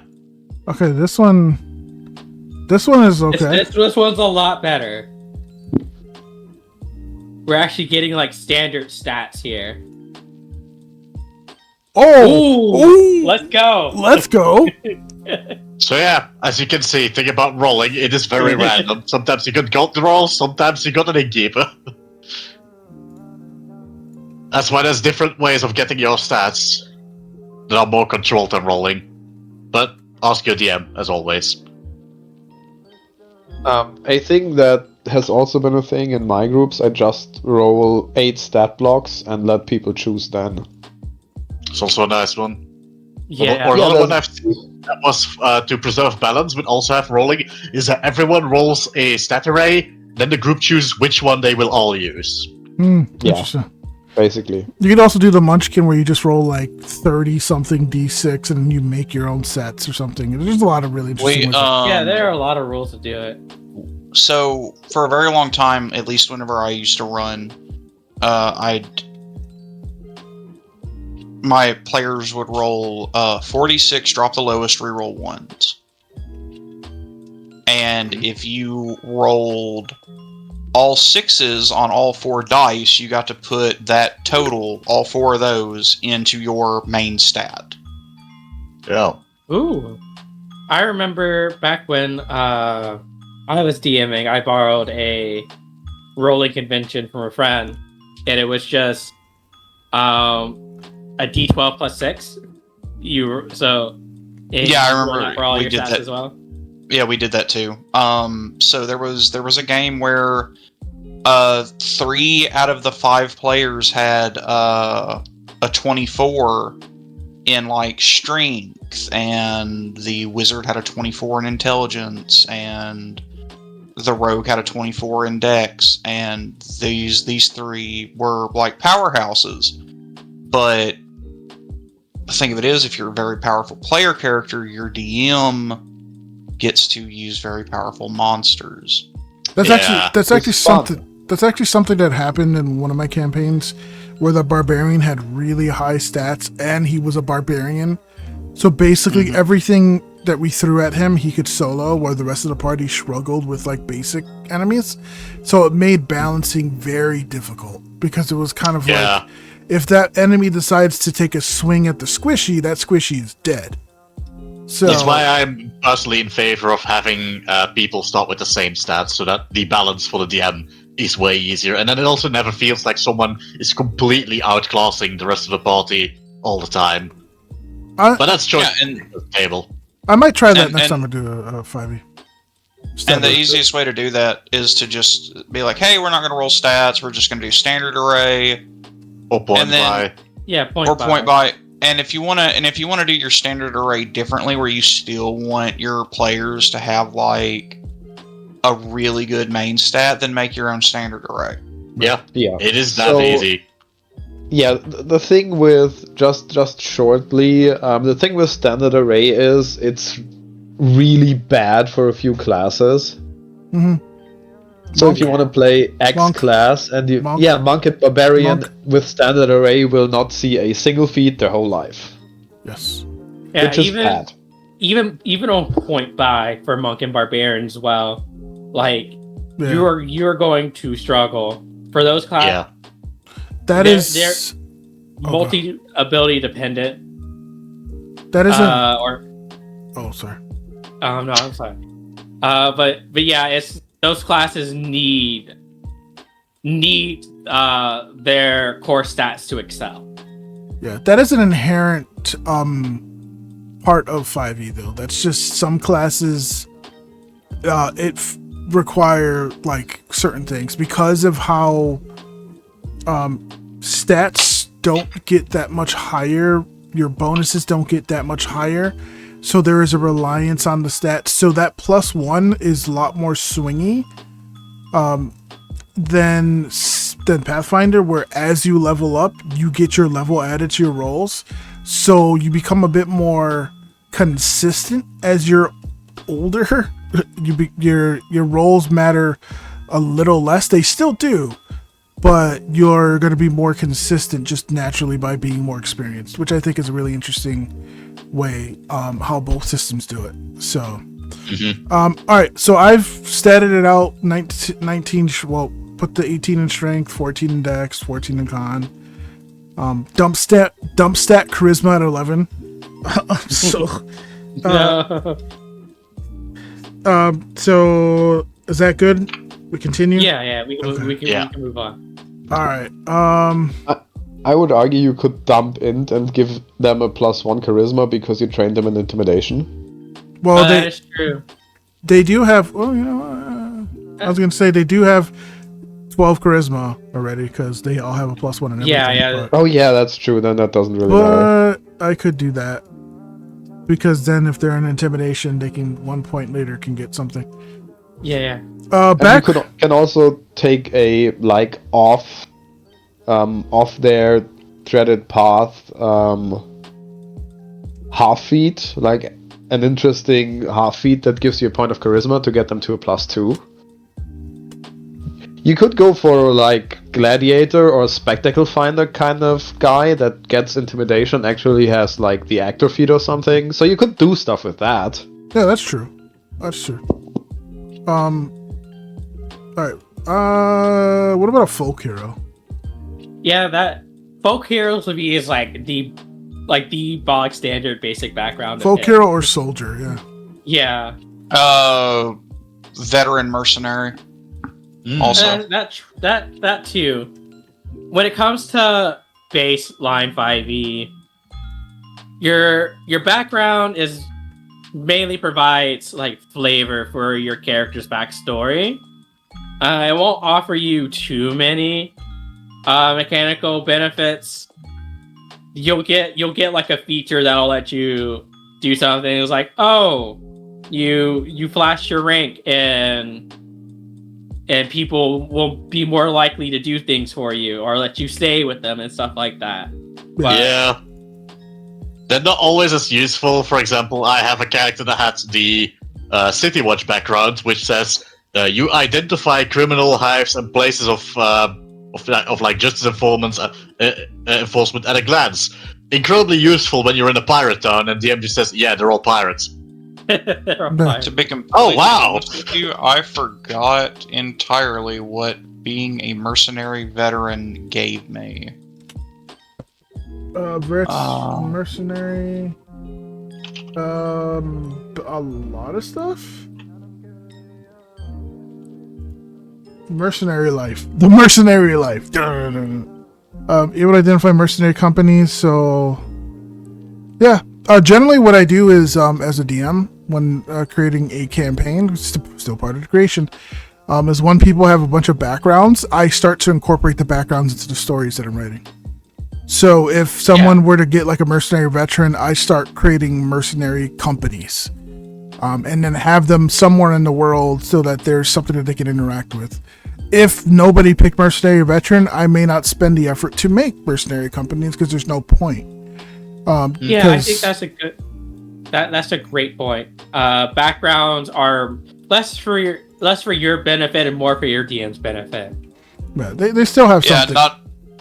Not a lot of DMs that I've had in the past have like looked at character backgrounds and been like, I can use that. Like I always play a cleric or a paladin 9 times out of 10, and I always choose acolyte, and there's never an opportunity for like, oh yeah, this you can kind of tell that they're a member of your faith. You can, talk to them, try and get your party set up in a lodge or something like that. Never, ever. Yeah. It's like the church in the town that we always go to is like, oh yeah, this god is the exact opposite of your god. In fact, they're enemies. You hate this person.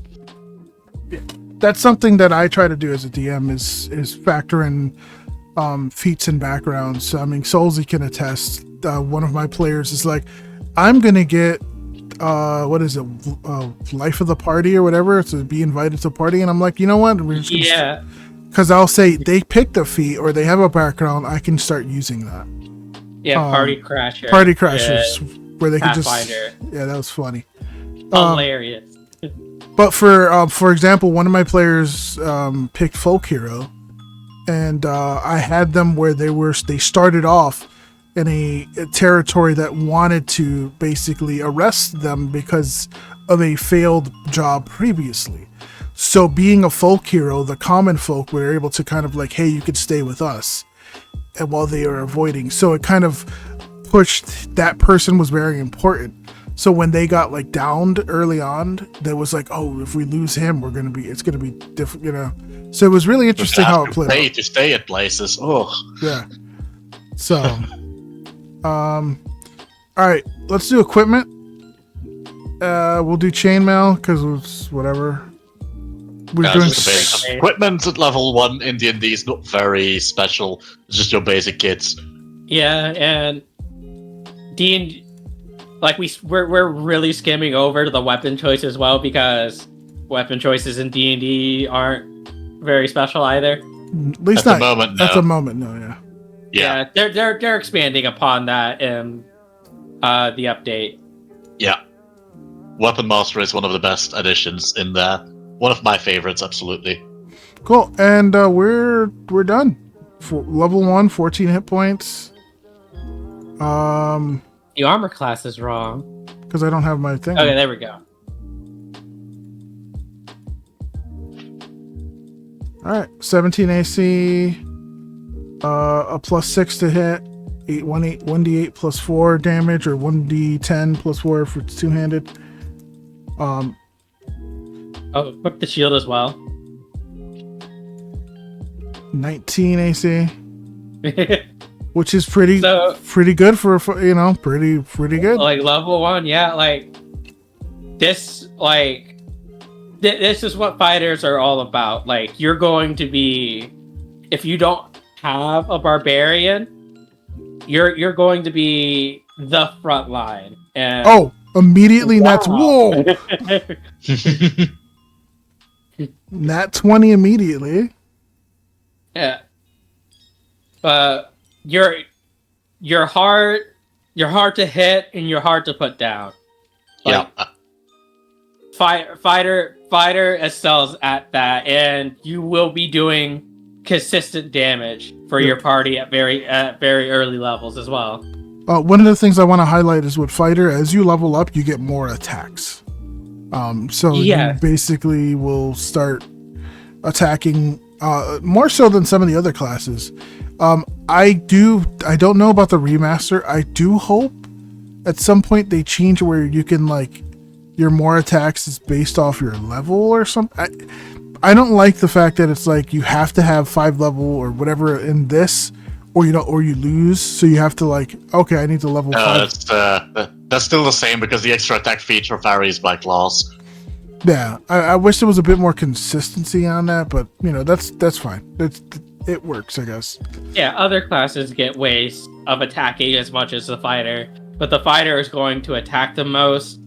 They're likely going to sustain the most damage, because unlike the barbarian, any damage the fighter take, they can heal back. And it is the most well-rounded martial class. Yep. They also, everyone gets an opportunity attack, so that's not special for 5e. So yeah. So cool. That is like a level 1. You see the layout, the tools that they have is really good. They even have the inbuilt rolling thing, so you can roll off the sheet.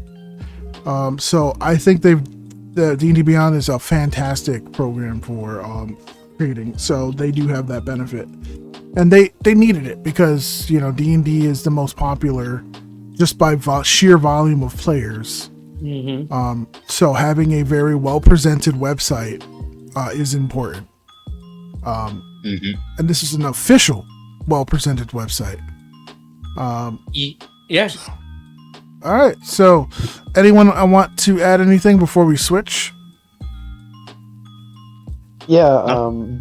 D&D Beyond also integrates in a lot of popular virtual tabletops. Mm-hmm. You can export it to Foundry. Foundry, I think, Yeah, and Foundry, Roll for 20. Roll20, I'd actually make a little shill for Beyond 20, which is a Chrome or Opera add-on that lets you just pipe your Roll20, your D&D Beyond rolls to show up in Roll20. Nice. Yeah, So you can it's use your pretty good. D&D Beyond character screen and have your rolls just be counted in Roll20, which is really nice, which I've been using for the campaign I'm playing later today. All right. So go to the thing that you mentioned, and we're not going to go in depth in this, but yes, you level up, and then it tells you, okay, so level 2. Level 2, we don't really get anything that we choose. We just simply get action surge plus, also we're Yeah. level 2, our HP goes up. Level 3, we get a martial art type, which allows us to pick one of the different options. There's a couple different ones here, which is cool. If you're going to do kind of like a traditional one, I think Battle Master is probably the most basic. Not the most basic, sorry, Champion is. Yeah, Champion Is the most basic. Because you crit on 19s, but Battle Master's generally what, like, the one that gives you the most, like, you get maneuvers, and you can do certain things, which are pretty cool. Which are nice. Yeah, it's sort of like invocations for Warlock. Yeah. So Yeah, sort of. Well, definitely cool. So there are some choices.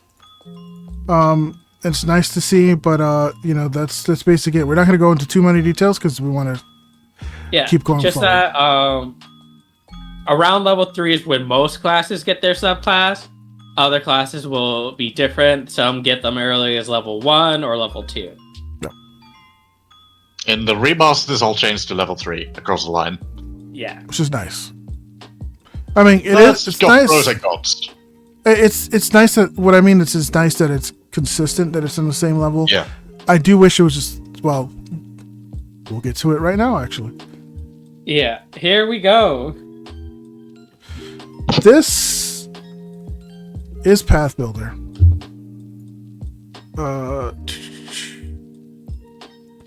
Path Builder. So Path Builder is Pathfinder 2nd Edition's version. Now this is unofficial, but also kind of officially supported. It's interesting because of the way Paizo works. Their rules are available for free. So for the D&D Beyond that we just used, a lot of that was because there was a subscription. You buy the books, which is fair. It's a company. They're making the books. They have high quality, high presentation, a lot of support, a lot of people playing. So you are essentially kind of like the indie dev that likes Steam because it's good publicity for your game type of thing. That's kind of where it's on that level. It's like, hey, this is a very popular platform. You're going to get a lot of players, easy to find games, or easier. Paizo is a little different. Their rules are available for free. Path Builder is here. Path Builder definitely is one of the main reasons why I love Pathfinder so much, because it organized creating a character to the point where it's just super easy to understand. Without it, it was kind of difficult at first because there's a lot of moving parts. Yeah, exactly. So I remember when I tried to first get into Path Builder on my own, like reading, like I will give 5e its credit. Like reading through all of like the classes and the class features are very simple for D&D 5e. For Path Builder, for Pathfinder, it was like a wall of text, and it wasn't exactly clear. Like it wasn't exactly clear to me like how I should be doing this. Yes. But I hate to interrupt, but something just came up with my family, so I have to step away from the podcast.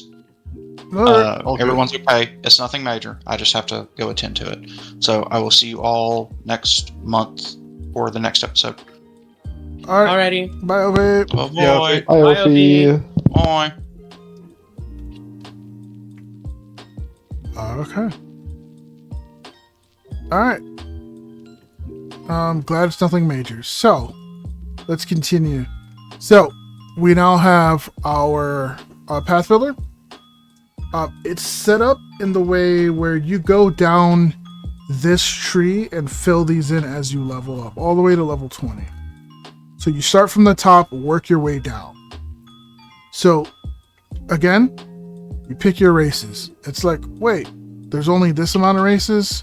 Well, yeah, because these are the common races. So one of the things about Pathfinder, it differentiates things between common, uncommon, and rare. That's more of a tool for the DM. As a DM, if I'm saying, I just want you guys to use common races and common feats, that's a rule you could do. Those are more of the traditional older, like, okay, it's not too crazy. The mechanics aren't too different. Once you start getting to the other ones, they start to get a bit wild. Like, oh, you can now be all sorts, and we'll see it in a second. Then there's uncommon, and then there's rare. So all ancestries are here. A decent number. I think comparable to D&D. So that's one thing that they both do very well. But every single thing has like their own hit points. So hit points, size, speed, and also ability boosts and flaws, as well as some special stuff for they start with. It also means that each ancestry or race ancestry, they get feats. So as you level up, ancestries get feats, which is really cool. I know, Khor, you're enjoying the fact that most of the dwarven feats are metal as hell. So Yeah, very much so. So, like, for example, dwarf, they start off with 10 HP. They have a speed of 20 feet because dwarf. Their size medium, they get a boost in constitution, wisdom, and a free one, and they lack charisma, which, you can make up for it. It's not too bad. Whereas an elf has 6 feet of movement, not 6 feet, 6 HP, and 30 feet of movement. They get dexterity, intelligence, and a free boost, and they have a flaw in constitution. Let me just chill dwarfs for a second. There you go. It's also to note that movement is slightly different in Pathfinder. Everyone starts off with 25, and it goes up and down from there instead of starting off at 30 like in 5e does. Correct. And movement becomes important in Pathfinder because of the fact that not everything has attacks of opportunity, so positioning is key. And movement is not a free action. Movement uses up one of your 3 actions. So having 25 feet of movement, that, like, if a dwarf runs up to you and then attacks you, you could attack it twice and then move back 25 feet. They're going to have to spend 2 actions to get to you. So, but if they happen to be building a ranged weapon or a reach weapon. Yep. But I'm just in the most basic. But yeah, so reach weapon does help. So we'll do human again. So we'll do human. They have 8. This is the baseline 8, 25 feet. They get 2 boosts and all that. So now backgrounds. Backgrounds in Pathfinder. Oh goodness. Yeah, backgrounds give you, so where in 5e you roll stats. In Pathfinder you get your stats based off your race and your backgrounds, and then a couple of choices that you get. So you don't roll. There's not that randomness to it. You can, there's an optional rule to roll. It is suggested not to use it. Because the numbers could wildly swing where you're just like, oh, okay. Because having a dump stat in a Pathfinder can be very bad. Like, oh, I'm just going to dump will. Well, you're not going to play the game because a mage is going to basically command you to just dance in a corner for the entire fight. Yeah. But combat's a bit more dynamic in that every stat really does matter. Yeah. Now that makes it so that combat does clog up a little bit, can take longer, can be a bit more frustrating. but at the same time, it has its bonuses too. So again, both systems have their things. So just to be basic, we picked Folk Hero, right? Yeah, we picked Folk Hero for D&D. So if we could find that again, that'd probably be for the best. I don't know if Chosen One would fall under it. I don't know if they have. That's a going a rare one, isn't it? That's a rare Yeah, one. Chosen One's rare. Yeah. Not exactly basic.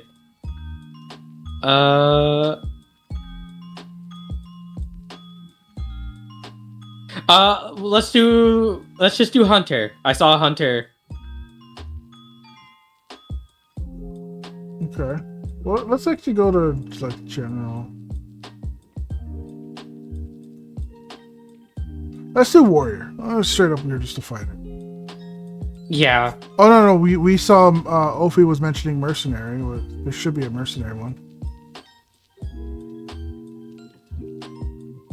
Is there?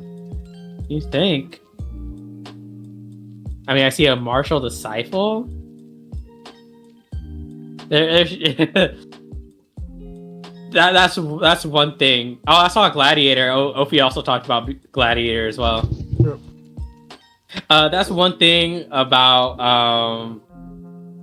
Pathfinder is there's going to be a lot more stuff than base 5e. Like it can be daunting, even with it all compiled here. I know a friend of mine was saying that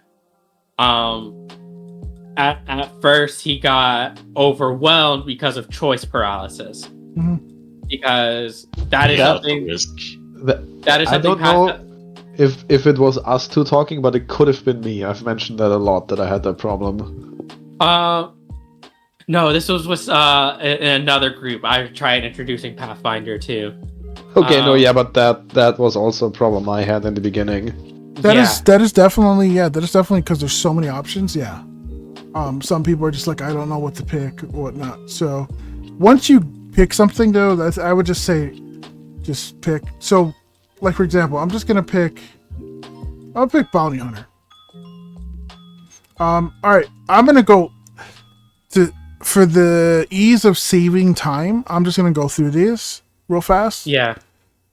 So Alchemist is your intelligence base. You make potions, you throw them. You're kind of like, not so much a mage, but you kind of play like one because you have potions, you do buffs.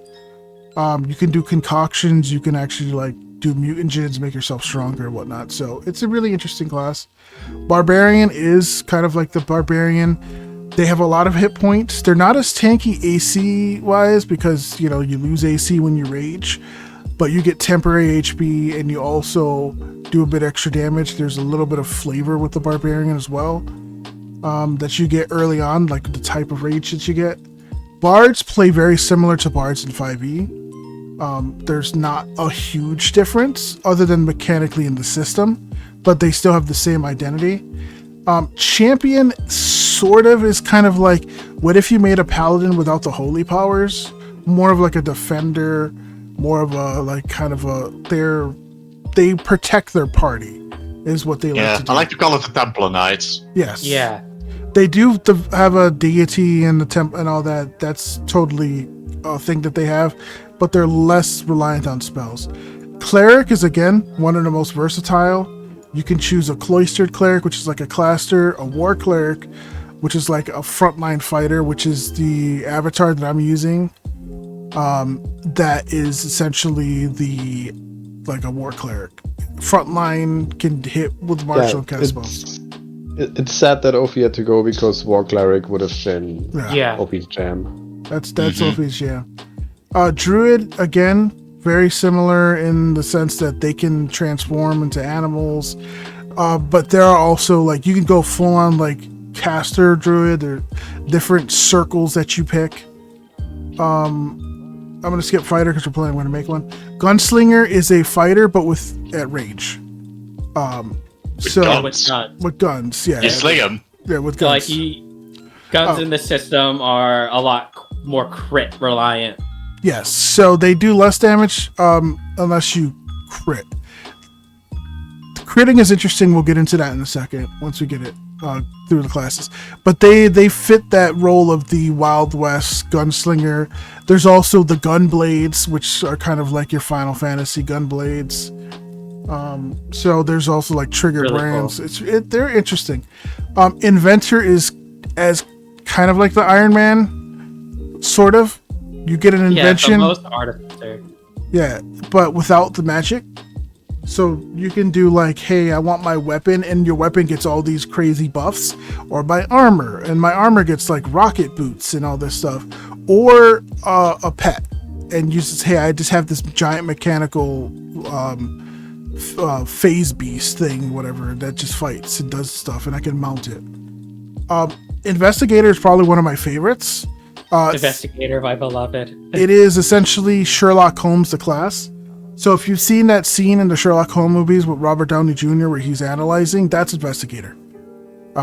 So you are an intelligence-based kind of like skill monkey, roguish. You do more damage when you do really good rolls on like, hey, I know their weaknesses. And you follow leads. Kineticist is Avatar: The Last Airbender. Yep. Basically, you pick elements and you fling those elements at enemies. You can shape them around. There's a lot of customization on what you do with the elements. It's really cool. Magus is kind of a Gish. It's kind of like you are a caster, but you're not really casting magic. You're usually spell striking, which is you cast a spell through your sword, and if you hit with the sword, the magic hits. So, for example, you hit with your sword and you cast another spell, both your sword attack and the magic will crit. So it's kind of like really swingy, because when you crit, two things are critting. Monk, my beloved. Monk is done absolutely right in Pathfinder. I'm glad to hear 5e is starting to make that change. Monk is your power fantasy, like martial arts, like Asian martial arts, running on water, wall running, Dragon Ball Z. There is literally a Super Saiyan form where your hair glows and you can fly and shoot energy balls. You can do like the Rock Lee combo where you knock them up in the air and slam them to the ground. There's all sorts of really interesting things. Oracle is one that I've not played much. One of my players on Monday, though, plays an Oracle, and it's really interesting. Sorry, I didn't mean. Yeah, go ahead. Oracles, from my understanding, is that they take an aspect of the world and basically channel it through their own bodies. Mm-hmm. So the Lily in our campaign has life, and so her body is constantly spilling out with life energy. There's also like there's also like abstract concepts like base, where you'll float, you weigh less and you're floating and stuff like that. They're very interesting. Yes, they're really cool. They're kind of like, to me, like the old oracles were like spontaneous clerics. But yeah, they do a lot. Psychic is kind of like, well, a psychic. It's very close to like a blaster warlock, where you have cantrips and that you can amp to do more. Yeah. So it's all about amping your basic spells to do more. It's a very interesting class. It can be intelligence or charisma. Squishy, but they're really interesting. Ranger is, I like the Rangers in here because there's different types of Rangers that you can build. You can build one that's essentially, you study monsters, find a weak point, and you do one big hit. Or the exact opposite, I attack 4 times around, because even though there's 3 actions, you can attack 4 times around with like little to no penalty because you're Flurry Ranger. Or you could be like a Beastmaster and have like a pet and fight in tandem. Rogue is again very similar to 5e, Skill Monkey. Do you have sneak attack? Sneak attack procs on every attack that you hit while they're off guard. Off guard is a condition that you can give them by flanking or if they're in a disadvantageous position. So Rogue has the potential of very high damage output if they are very smart with positioning. And again, they function very similar to the 5e version. 5e is more of a burst one hit. This can be consistent. Sorcerer is sorcerer. I mean, you not can't. Much to say. You can't really. Thank you. I was waiting for Frax.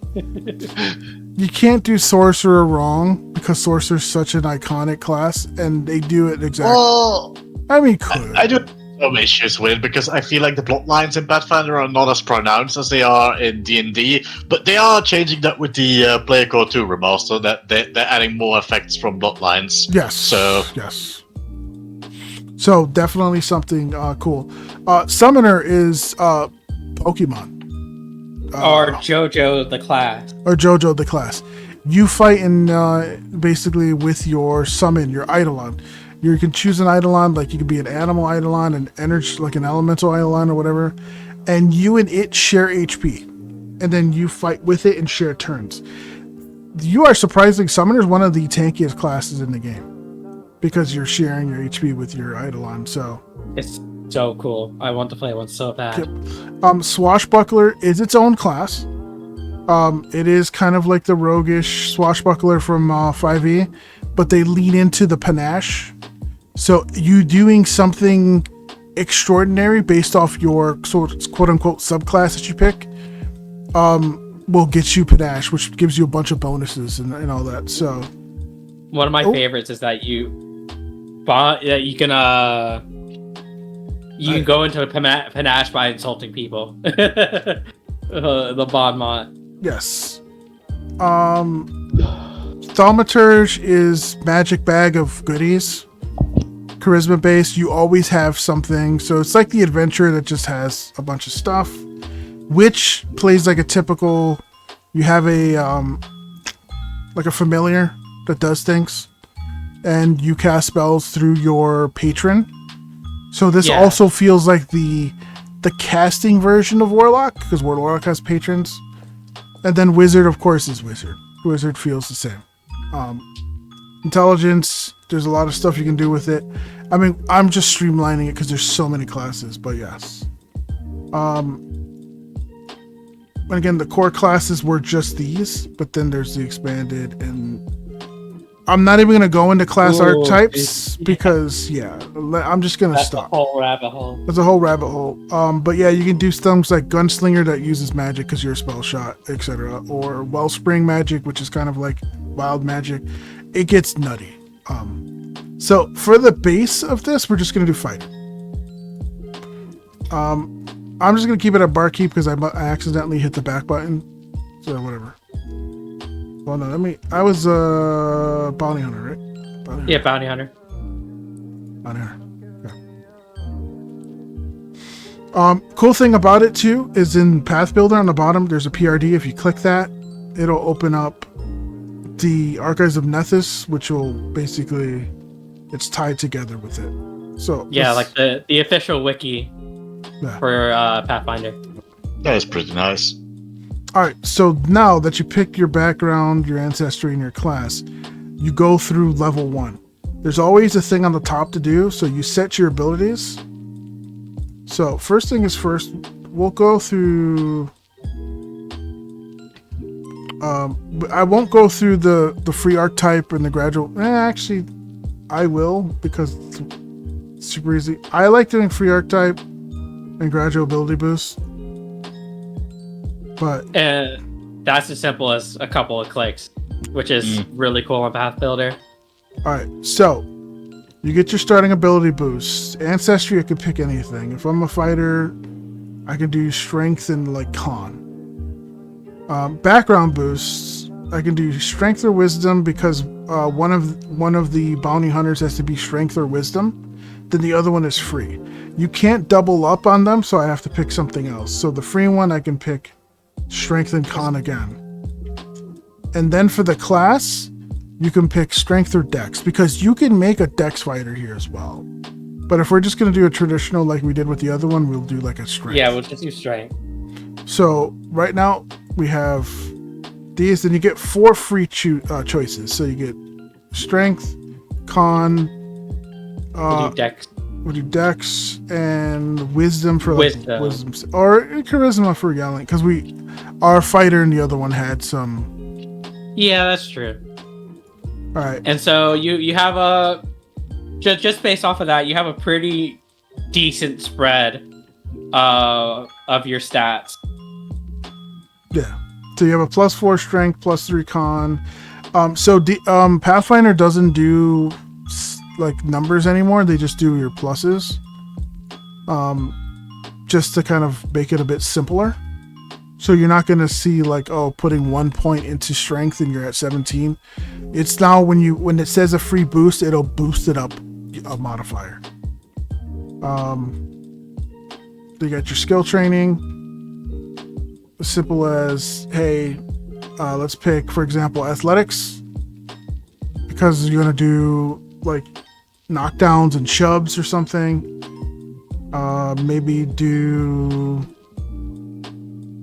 acrobatics again, and maybe intimidation. You don't get as many as a fighter, obviously, where some classes can like light this entire thing up at level 1. Currently you have lore legal because bounty hunter. And then you get a class skill, which means you can buff something else. So seeing that I can get acrobatics or athletics, I can actually bump this up and get something else. So I could probably get medicine to heal myself. And then now I can get this. So now you've picked your stats, then you pick your heritage, which there's some of the human ones. Now, this is where it gets nutty, because this is where if you wanted to play a tiefling, there's not a tiefling race. There's a tiefling heritage. For this, because I've picked just the core, the new core, and not the legacy feats, it's called Nephilim. So anything could be a tiefling. You could be a goblin tiefling if you wanted to, or like a kobold tiefling or anything. So to be basic, I guess we could go with like a versatile. Yeah, versatile. Did you talk about technically half elf and half orc are relegated to Dromar and Avarian. Yes, they're not individual. You can pick half. And if you do rare or uncommon, you can do custom mixed. So if you wanted to, you could be like half gnome, half goblin or something. You can do all sorts of really crazy things with it. Again, I'm not going to spend too much time because we haven't even started feats. But let's just do versatile. Alright, so now you get a general feat. General feats are kind of every level you get something. A general feat is things like, for example, battle medicine. Now I can heal myself when I roll. So I can roll a medicine check and I can heal myself for a certain amount, which I believe is 2d8 for starting. You could do die hard, which it's kind of like you can harder to kill. Fleet, that makes myself faster. So let's do fleet, just general, because you're fast. Then you have ancestry feats, which are based off your ancestry. If you have human by itself, you just have mostly human feats. If you were to pick Nephilim, you'll also have Nephilim feats in here. And you get these every several levels. So let's just do, I don't know. Viking shield bearer. Why not? Yeah. Well, since we're already fighter, we don't need that. But a Viking shield bearer is a nice way to get a shield block reaction for a non-fighter class that doesn't have it. I don't know.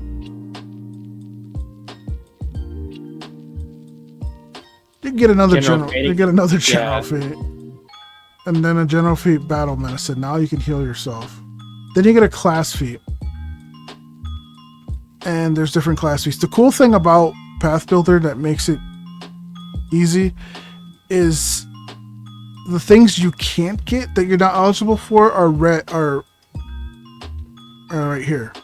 Yeah, they're blocked out. So, for example, this ability where a fighter can essentially slash through dimensions and hit someone at range and then pull them through because you slash the fabric of reality, that's a level 20 feat.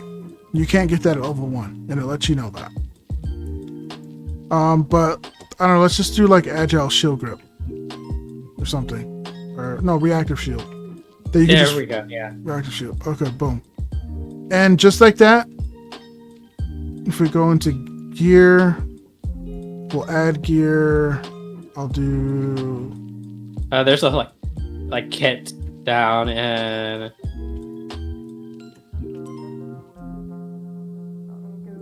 Where are the kits? You can search for them using that little triangle thing at the top right.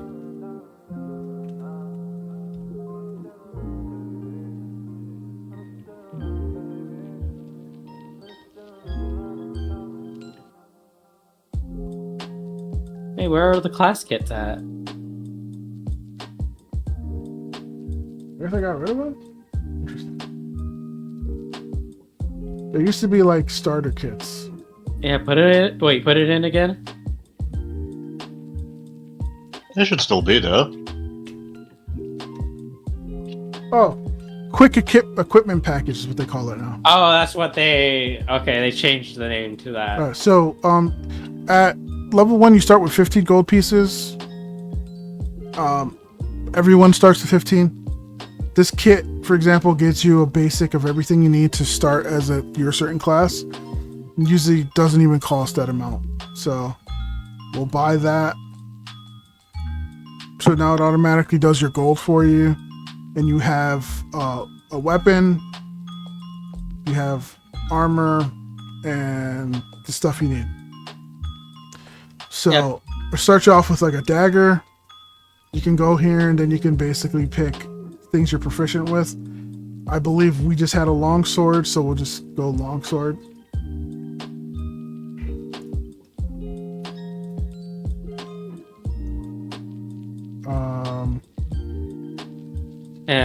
Do we have a shield? Let's just do steel shield. Okay.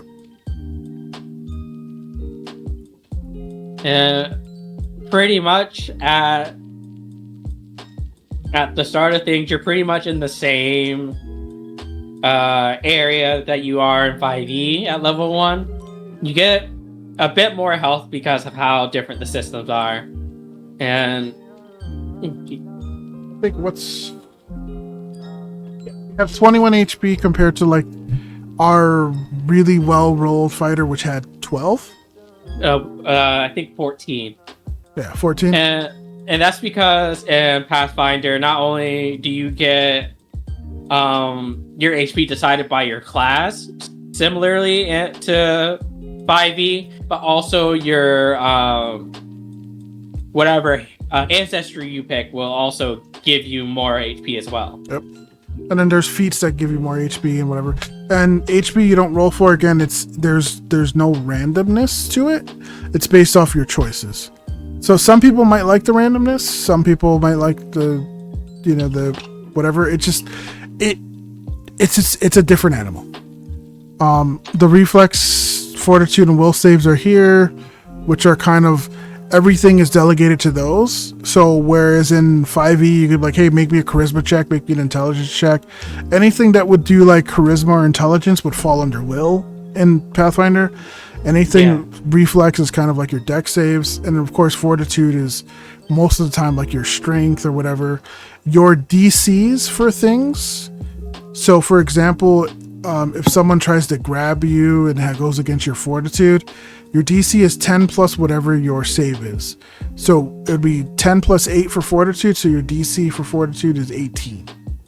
So if someone rolls against you to do something, they need to beat an 18 to grab you or whatever. I think grab is fortitude or I forget. Yeah, it's fortitude. So obviously a fighter's hard to grab because it's heavy armor and all that. Well, thing on this, at least this one is. And then you have all these different, obviously the same as 5e. So it's very similar, but just like that, level 1, it seemed like a lot. I know it's kind of like, oh, hey, there's just so much into it, but it's like, again, paralysis. But once you kind of get into it, then you know, okay, level 2, I pick another class feat, and here's the list of things I can pick. And you just keep going down this row, and then up here you change the level where you want your character to be, or give it XP or whatever. And essentially that's how you run through the character. So it's very easy, just like the D&D one. It does have its own built-in roller, or at least I think it did. Yeah, you click on one of the dice and the weapons. Yeah, so roll. Yeah, so if I were to go longsword, so it has a built-in roller. Okay, so he's not as good as John J. Dungeon J. whatever. Yeah, John Pathfinder isn't as good as Well, There's John Dungeons and John Dungeon D Dragon. yeah. Now, one of the interesting things, as I mentioned, in 5e everyone has reactive strike or attacks of opportunity. So as a fighter, you get attack of opportunity. If I were to say choose rogue and accept, there's no attack of opportunity. Not every class, not every monster has it. So moving around and positioning is important because flanking is also a thing. So there are a lot of statuses that pop up in Pathfinder that you don't necessarily see too much in D&D, aside from like certain abilities that creatures have or spells. I mean, they mostly streamlined that into advantage and disadvantage so that you don't have to keep track of numbers. That's where that went, design-wise. Yeah, that's true.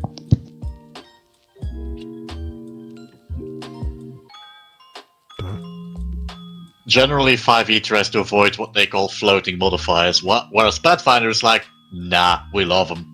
yeah, It's just a design difference. Honestly, I have way less of a gripe with them if I'm playing with a VTT that keeps tracks of them for me. yeah. Oh yeah. They Yeah. did a good job with Pathfinder because there's not as many, because there's like, oh, there's status, item, circumstance, and I think that's basically it.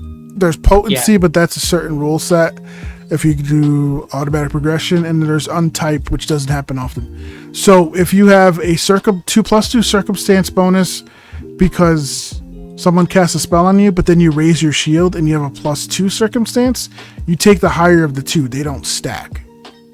But if that spell gives you a +1 status AC bonus, that does stack because it's not circumstance. So circumstance and status go together.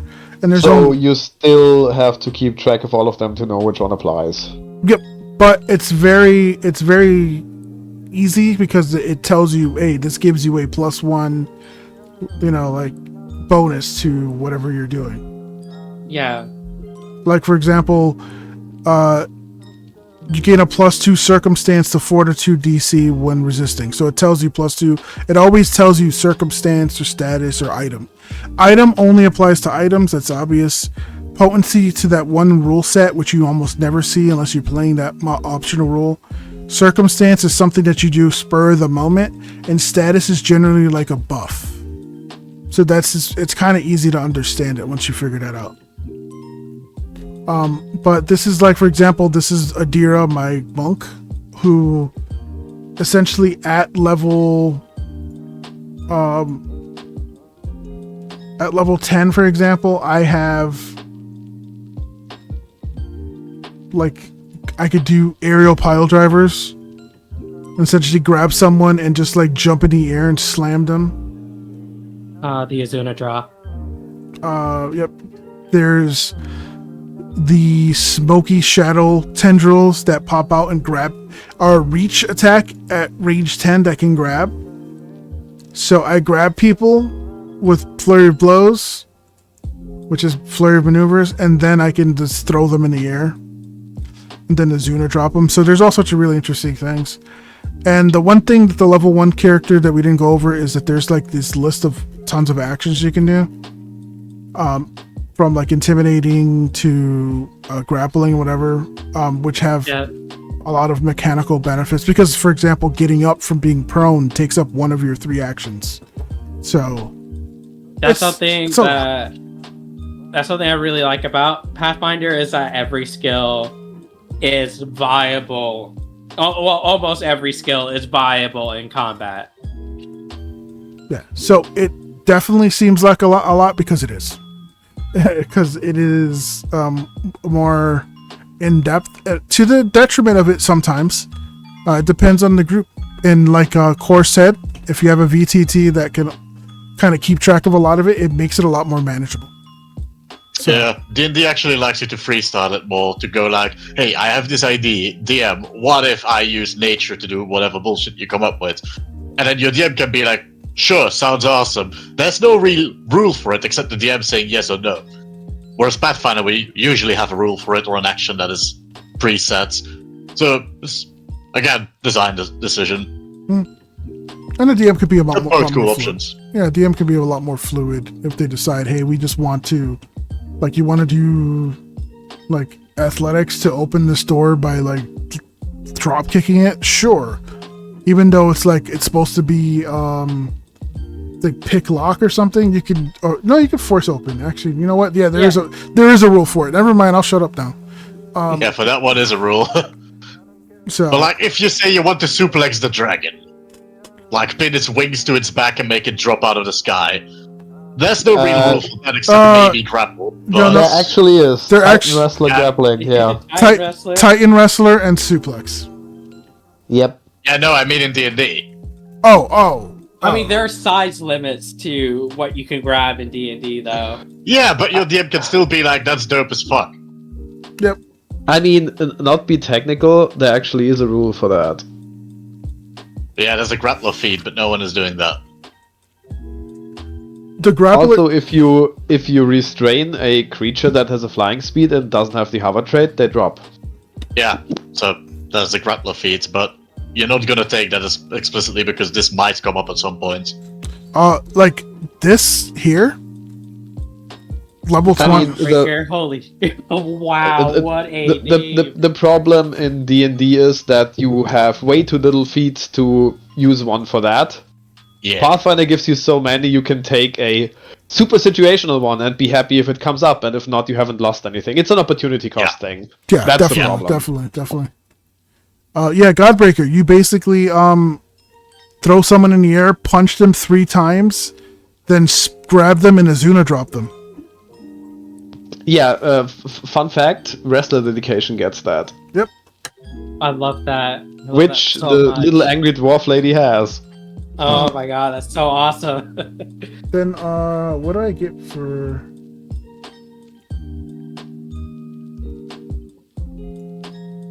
Yeah, key form. No, it's a key... Yeah, key form. If I make my character level 18 with her... And spell key form. For 1 minute, you draw spiritual power, you have key form... Your hair, skin, feathers change color, begin to glow. You get a fly speed. All your strikes deal additional damage. You're surrounded by a glow. It's basically Super Saiyan. I was about to say, yeah. Nice. So, and you're also... You take a -2 status penalty to saves against emotion. Because you're emotional, because you're just like angry in your key form, but you get a +2 status bonus against other mental effects. So, and you can tell if something is emotion because they have tags.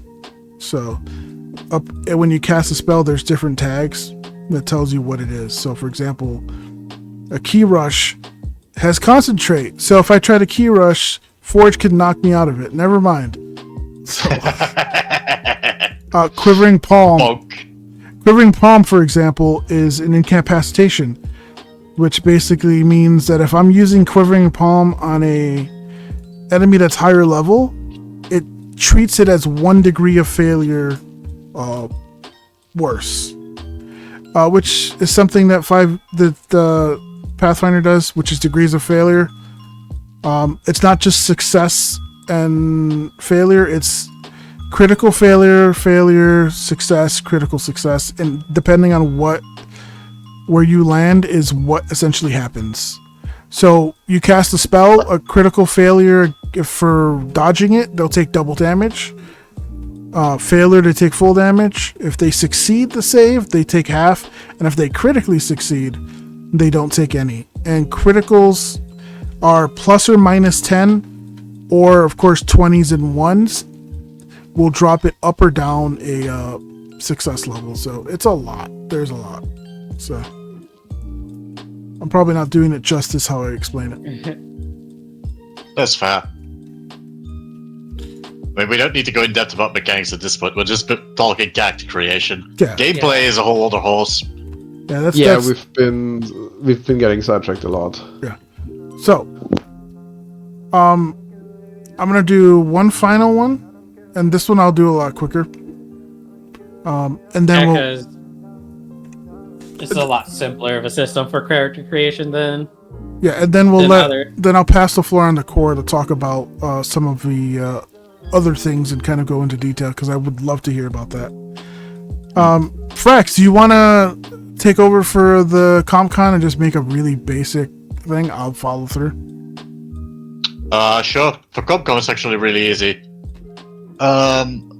Let me bring it up on my screen as well, so I can give you a basic walkthrough.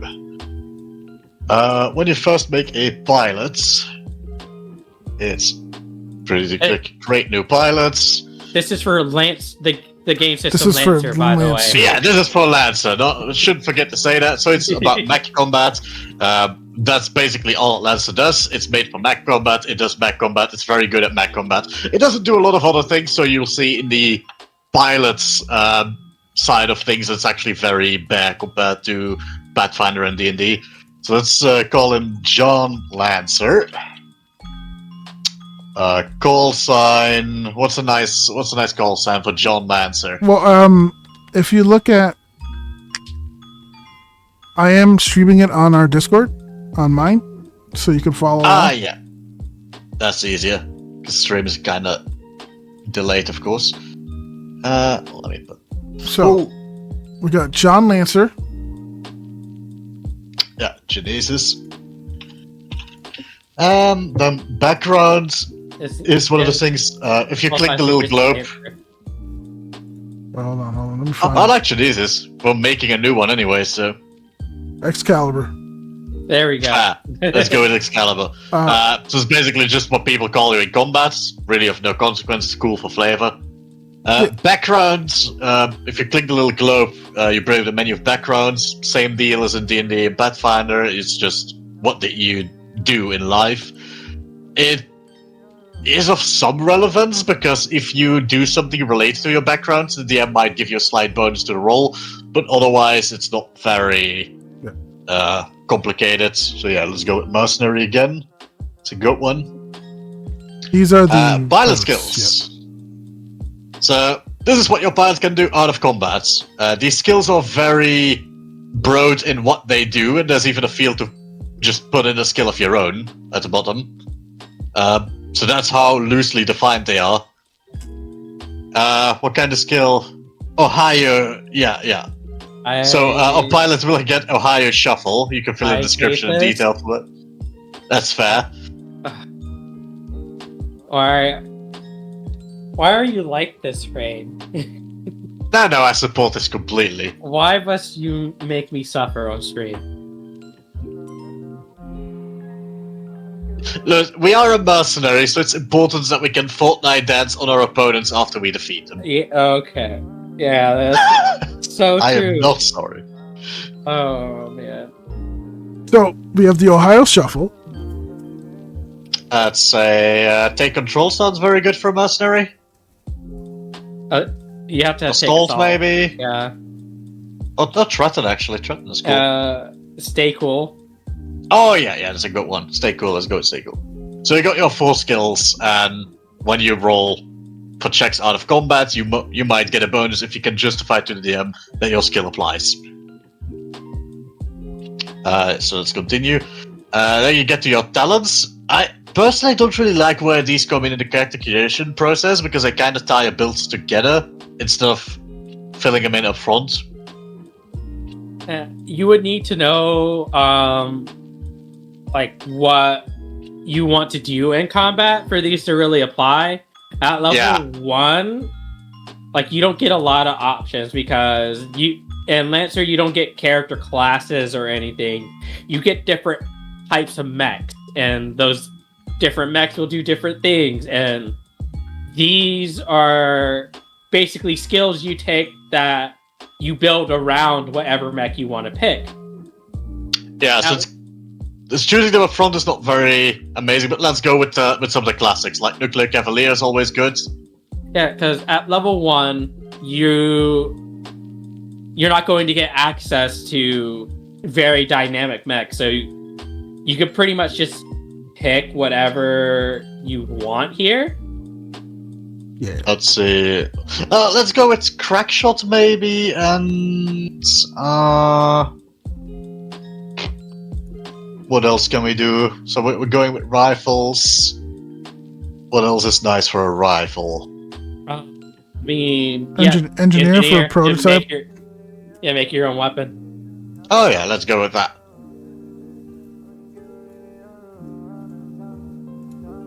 So we got our 3 talents. And then come your mech skills. So Lancer has only 4 skills, and you don't roll for them, you just put points in them. At the beginning, that's just 2 points. So usually you put those in hulls just to get a little bit of extra HP or repair capacity. If you want to go into hacking, you might put them into systems, agility sometimes, engineering. It just depends on what you're going for at this point. Your evasion, this is your AC, essentially. Yeah. Your electronic defense is your AC for tech attacks. Which is hacking, so they try to subscribe you to cat facts. You want to stop that, you need electronic defense.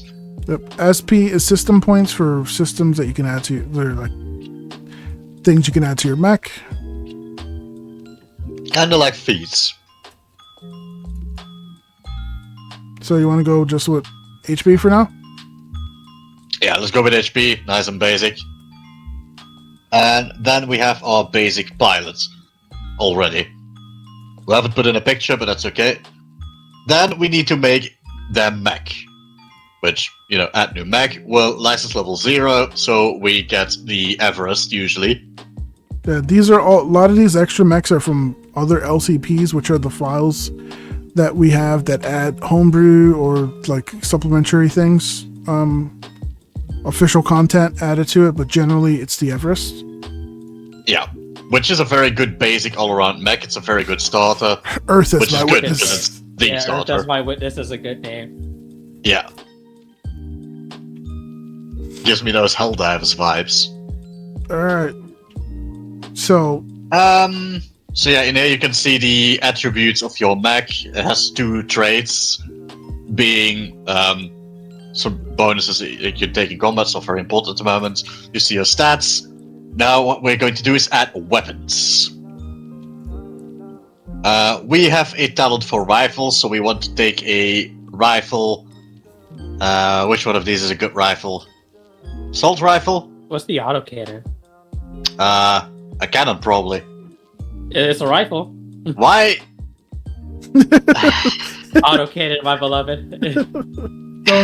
Don't question it. Moving on. Rifle. If you want to go basic, assault rifle is the basic. Yeah, let's go with a basic assault rifle to keep things simple. Very, very straightforward weapon. It has 10 range and has 1d6 damage. And if it misses, it still deals 2 damage. Autocannon, yeah. my beloved. We'll give it 2 autocannons in the auxiliary thing. So, there are 3 types of weapons. There's auxiliary, main, and heavy. 4. Super heavy. Super heavy. Yeah. Ooh, is there a super heavy rifle? The Cyclone Pulse rifle, actually. Okay. But yes. Auxiliary weapons usually do less damage, but you can, if you have a mount like an aux mount or a flex mount can put anything in it. I think anything. Yeah, No, except super heavy. Main or aux. So you can't do heavies. Oh yeah, no heavies either. Yeah. So it's like, hey, you want 2 main weapons and a heavy, or you want a main, a flex, auxiliary weapon. Now you have a heavy one. So it's essentially you're just kind of building your mech, and that's how you build your class. What's a good Anti-material rifle, yeah. Yeah, it's a good heavy rifle. A little more complicated to use, but that's normal for heavy weapons. As you can see, And the aux weapons do 1d3. Main does, this one does 1d6, and then this heavy one does 2d6. So if we do the the Lancer in general has lower numbers than Pathfinder and D&D, so that's why those damage numbers look small in comparison, but like in the system, that's good damage. And then we add the systems, which are basically your class feats, except they're very interchangeable. Yep, you can change these every time you have, like, essentially you go down to your, like, hanger and be like, hey, I want to add a custom paint job. So now when I get structured, I can roll a d6, and if I roll a 6, they just scratched my paint. Yeah. And then you don't lose a structure point, which is basically an HP bar. So we could do, like, custom paint. I'm just going to do something basic, right? Custom paint job. Yeah. Personalizations, which gives you extra HP. Always nice. So I like to go with I also like to go with weapon redundancy as well, so that when you do break an HP bar, you can't lose one weapon.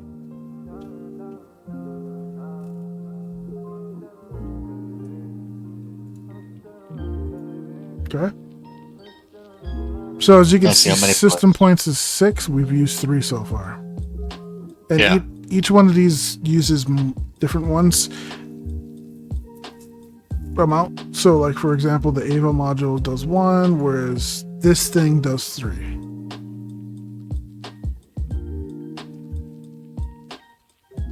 And especially for Lancer, again, there are no set classes. Like each different frame will have like a tag assigned to it, like striker or control, defender, support, and those will usually inform you what kind of systems that you'll get access to, and you sort of build your playstyle around around those systems that we're looking at right now. So this allows you to just pick. So let's just do turret. So you see how now it's reflecting 1 of 6. So, and then now the ones you can't afford are whited out. And let's do an Ava module because we're probably going to be fighting in space or something. Yeah. So the creators right here, you pick the tools and boom. That's how you have your basic Lancer mech. And then as you level up, you get access to other mechs by choosing their license and unlocking it. Each mech has 3 levels. If you have all 3, you have all of their weapons and systems available. And you can mix and match them with anything else you may have unlocked. So it really gets super customizable. It's sort of like multi-classing in D&D, except it's built into the normal progression of the system. Yeah. Instead of being its own thing. Yeah, and we'll show you how this handles. So whereas D&D has the drop-down things here, for example, let me get out. D&D has the drop-downs for the rules. So if you want to see spells, it'll go through and it'll tell you the spells. You can open these up. And where Pathfinder has the button that clicks the PRD, Lancer has the compendium, which is here, which basically has everything that's available: features, templates, classes, licenses. So for example, we open license, which will take a second because I have every single LCP installed. Oops. It's fine. I remembered. I have it all in.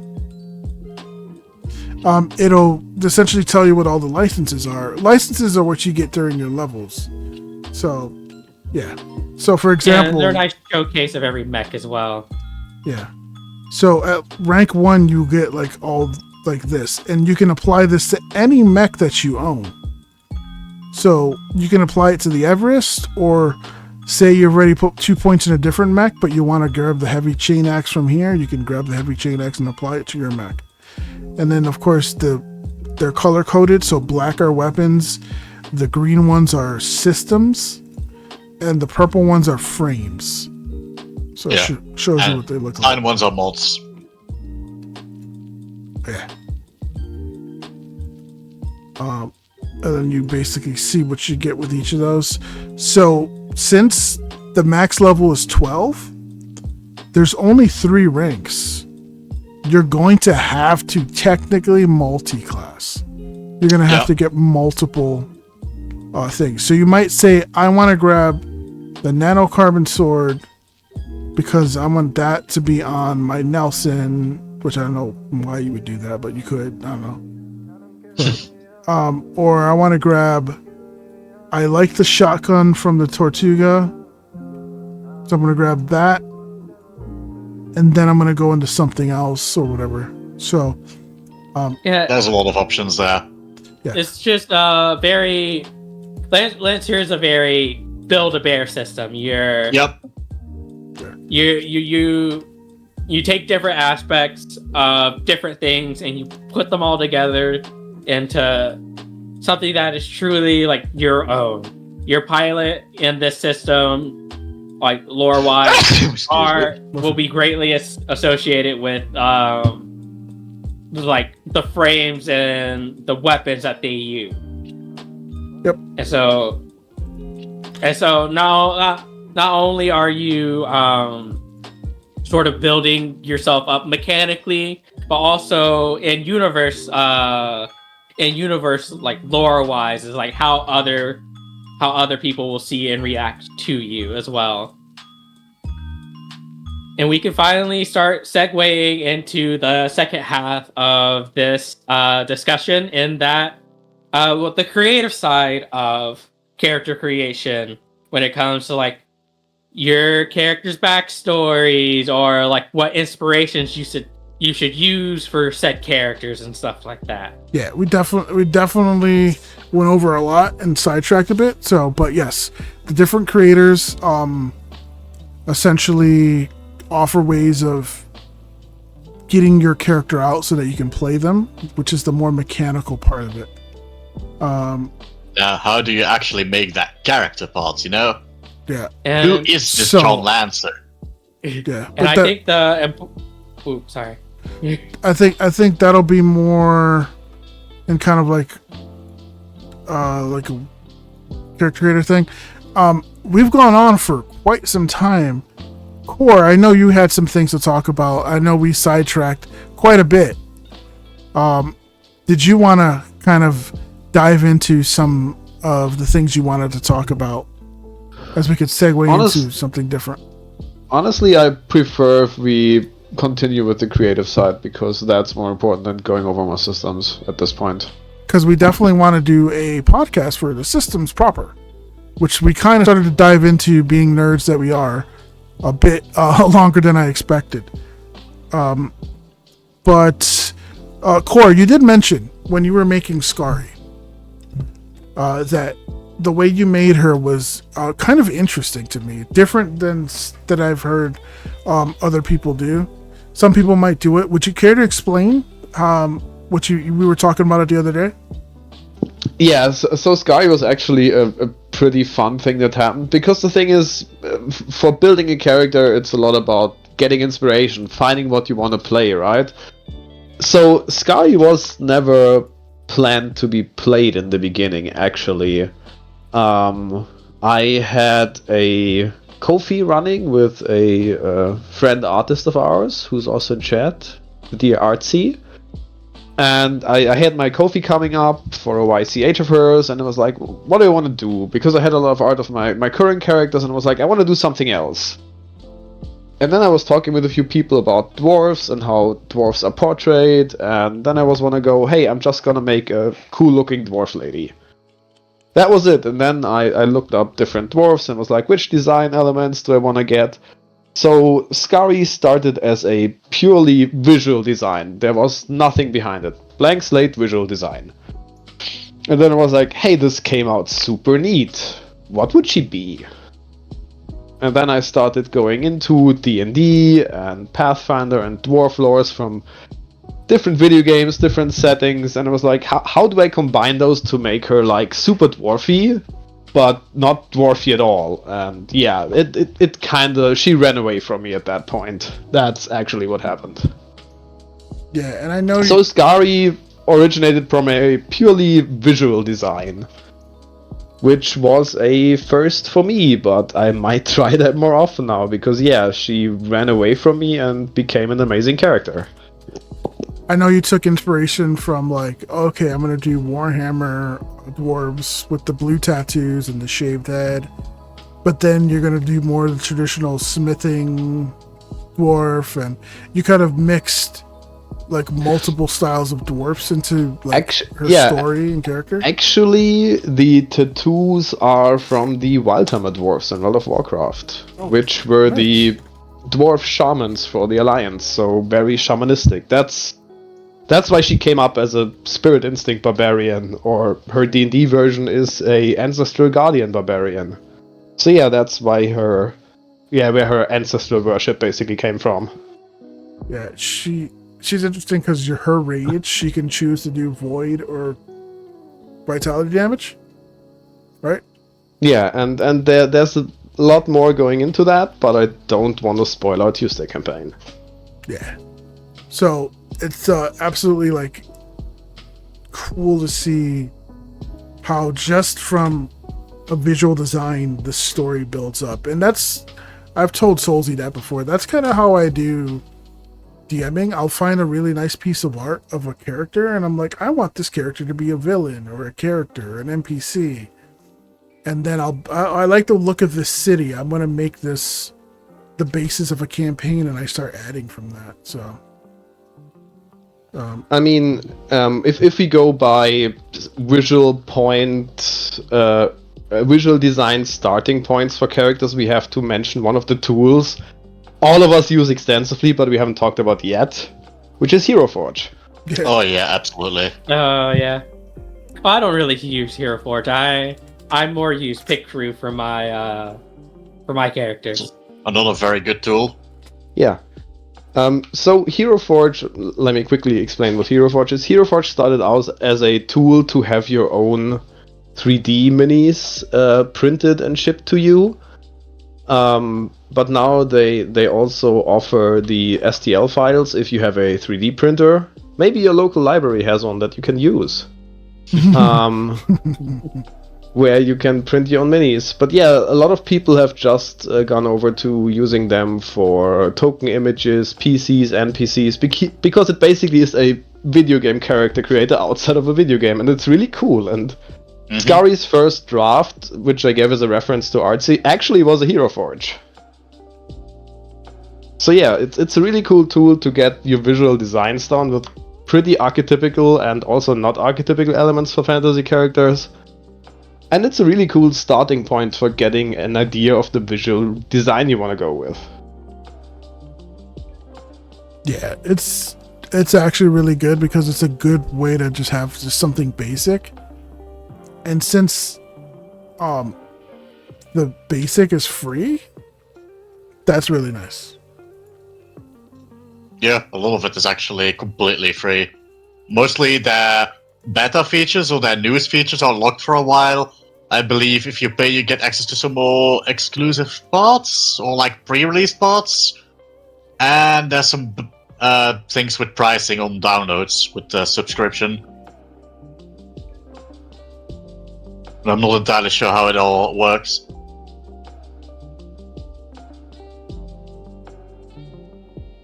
But I think how you brought up building Scary was very interesting because staying in like the sort of like inspirations side of things, because that's what all characters are going to start off as is inspiration. I myself, I more when I make characters, I more start with an idea of like what I think would be like fun or cool to do. I know the character I play in Rain's Monday game, Veracity. Her whole story and character was built upon the ideas like, I want to play someone who was made a vampire unwillingly, and to have that sort of like mystery of trying to track down who did that to them, and like find out why and stuff. And Rain has very much really built upon that and turned it into something fantastic. It was kind of like, as a DM, I have been lucky to have players that do most of my work for me and just have all this story and background, so that way I could be like, oh cool, I don't have to write your characters too, you guys are invested. So Yeah, you're welcome. Also on topic on writing and character ideas, a lot of stuff with character creation is also, hey, I really like this character in that story, or this character in that story. And you will always draw inspiration from characters you like, even unconsciously at some point. Yeah. But don't be afraid to do that, because the character in the end will always be your own, and you're not stealing, because as we've said a couple times on the podcast, there's nothing original under the sun anymore. Every story has been told in some way, shape, or form. Mm-hmm. But you always have the opportunity to make the story your own. So don't be afraid to go like, I really like this character, it's a cool idea, they have cool motivations. I wonder if I can experience playing someone like them. So yeah, feel free to do that. Yeah, because I remember for one of my characters in 5e, I just completely based her like physical design and appearance off of Integra Helsing from the Helsing anime. But even then, like, and I also borrowed a bunch of like character aspects from Integra as well. But even then, like, even like borrowing so much from a character, your character will still develop into their own, and have like, especially if you want to bring forth like your own story. But even if you don't, like, even if you just want to copy a character in their story verbatim, it's going to change. It's going to be a lot more dynamic than that. It's going to change as you play the character. Yeah. Character creation just ends when you finish the sheet, basically. Yeah. To bring up Skari again, I have a few aspects of her backstory that gave her very certain viewpoints on things. Where she was gonna go, I'll never do XYZ again, or I'll never revert to that. I don't want to spoil anything, but having met her party, her actual perspective on that changed pretty quickly again. So yeah, there's things that the things you experience while playing the character will inform that character way more than just character creation does. So what I want to do now is I want to take a quick 10-minute break, because we kind of ranted for a little bit, and then I want to come back and kind of round table to finish off some of the creative inspirations for some of your characters. I know you've gone into Skari a little bit, but I would like to hear some more. Also, you went into some of your characters as well, Soulzy, but I would like to hear some more, or some thoughts, or maybe people you've played with and where they came from, maybe a nice little anecdote, and then we'll just kind of wrap it up there. and see what we decide to do after that. Sound good? Sounds good. Yeah. Yeah. Alrighty. I'll see you guys in about 10 minutes. I'm gonna go put it back to our...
All right, and we're back. Take it away, guys, while I finish up here. Take it away, toys. So for the last few moments of the podcast, we're all gonna just really lean into the inspiration aspect of character building, and we all selected a couple of characters that we wanted to go over and talk about certain inspirations for and whatnot, and how we went about wanting to capture that in a sense.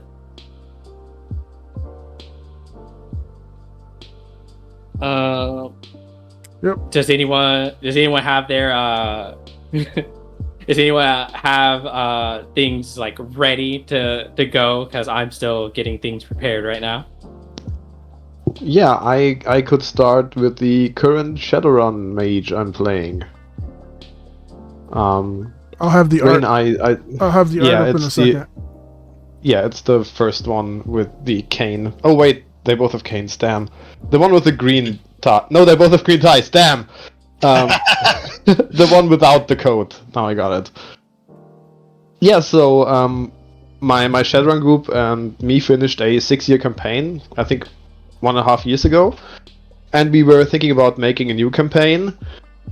And I kind of knew that I was gonna play the mage this time, because we usually try to make a balanced party.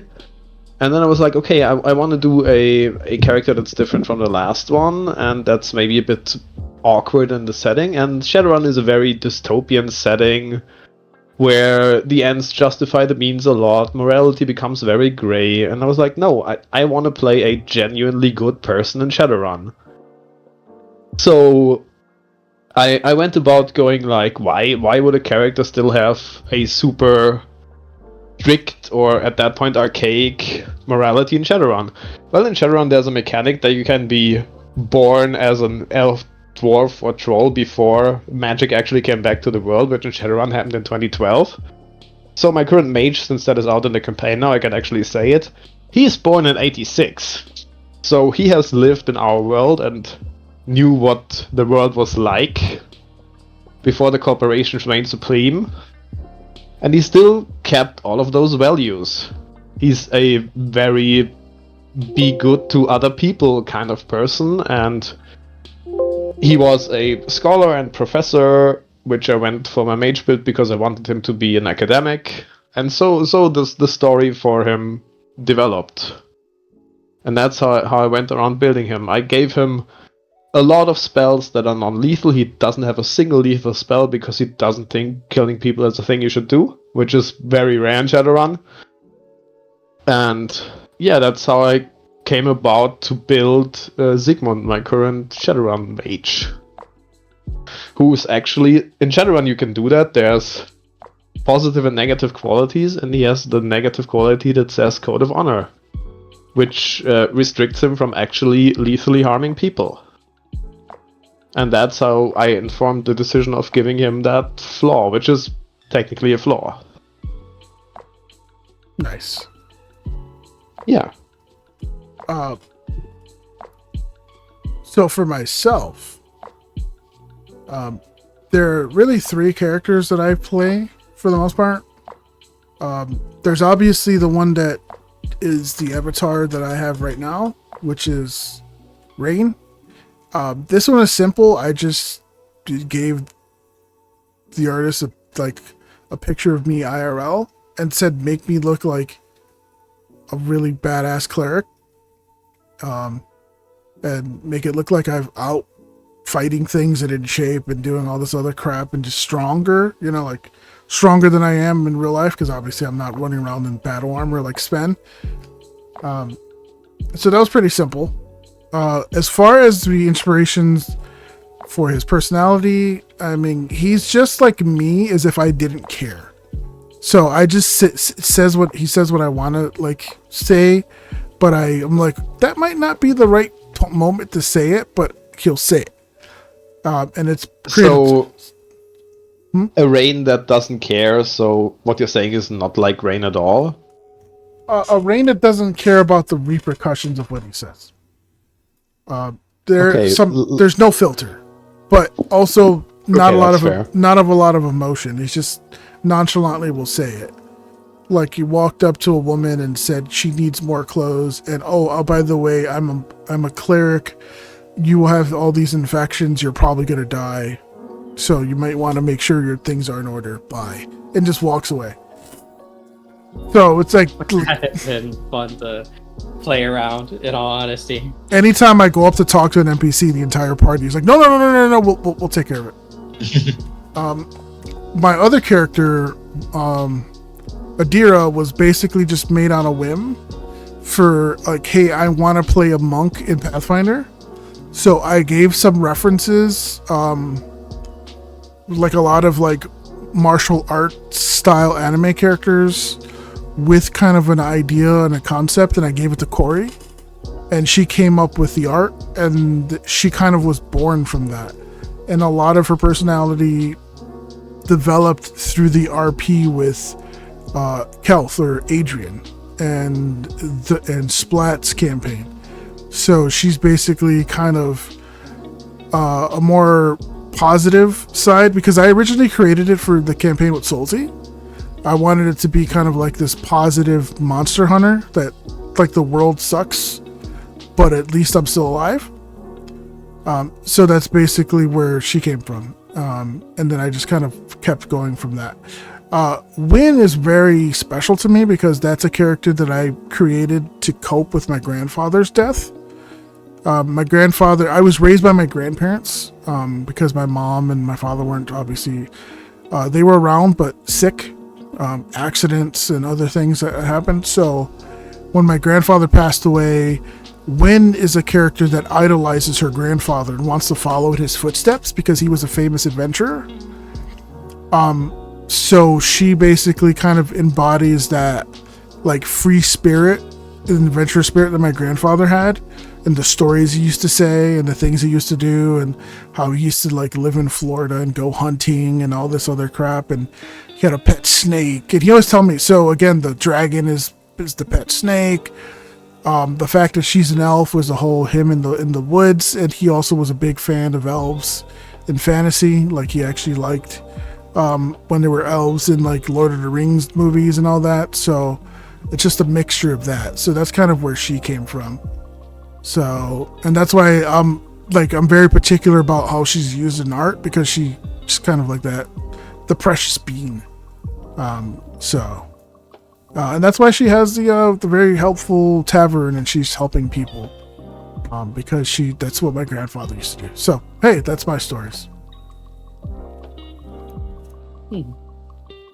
I guess I'll go next. I've already touched upon her earlier.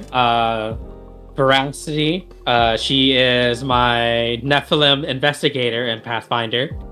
I sort of led with the ideas, like I like to have a base idea to build off of, and for her it was very much investigator noir investigator trying to figure out who turned her into a vampire. But she quickly grew into a very special character to me, because she quickly grew into a character that I used to express my transness and my struggles and my story with being a trans woman and everything. And that's just where character creation can take you. You can find out a lot of things about yourself when it comes to the characters you want to play. The other character that I'll touch upon that others know me for is Subame. And she was a very originally like simple in her conception, in that a while ago a friend wanted to play a Monster Girl campaign, and so I made a Harpy Samurai to do that, but that campaign never took off. And so I decided to borrow her for an upcoming campaign and flesh out her story more, and she quickly became a idea of someone who is the beauty and the beast. Like she has this whole aspect of her character where there is something inside of her that wants to feast and devour everything else, and it's warped her into something that she doesn't like, and just a bunch of other things. I also took inspiration from a Japanese myth for her. It's like Momonosuke or something like that. Is like a boy who was born from a peach and was just basically Superman. He had like super strength and everything, and I sort of wanted to play off of that with her story as well. Especially like growing up, she was just given to two farmers who couldn't have a child of their own, and she's quickly grown into her own, and as well she is seen as one of the more precious beings of my characters.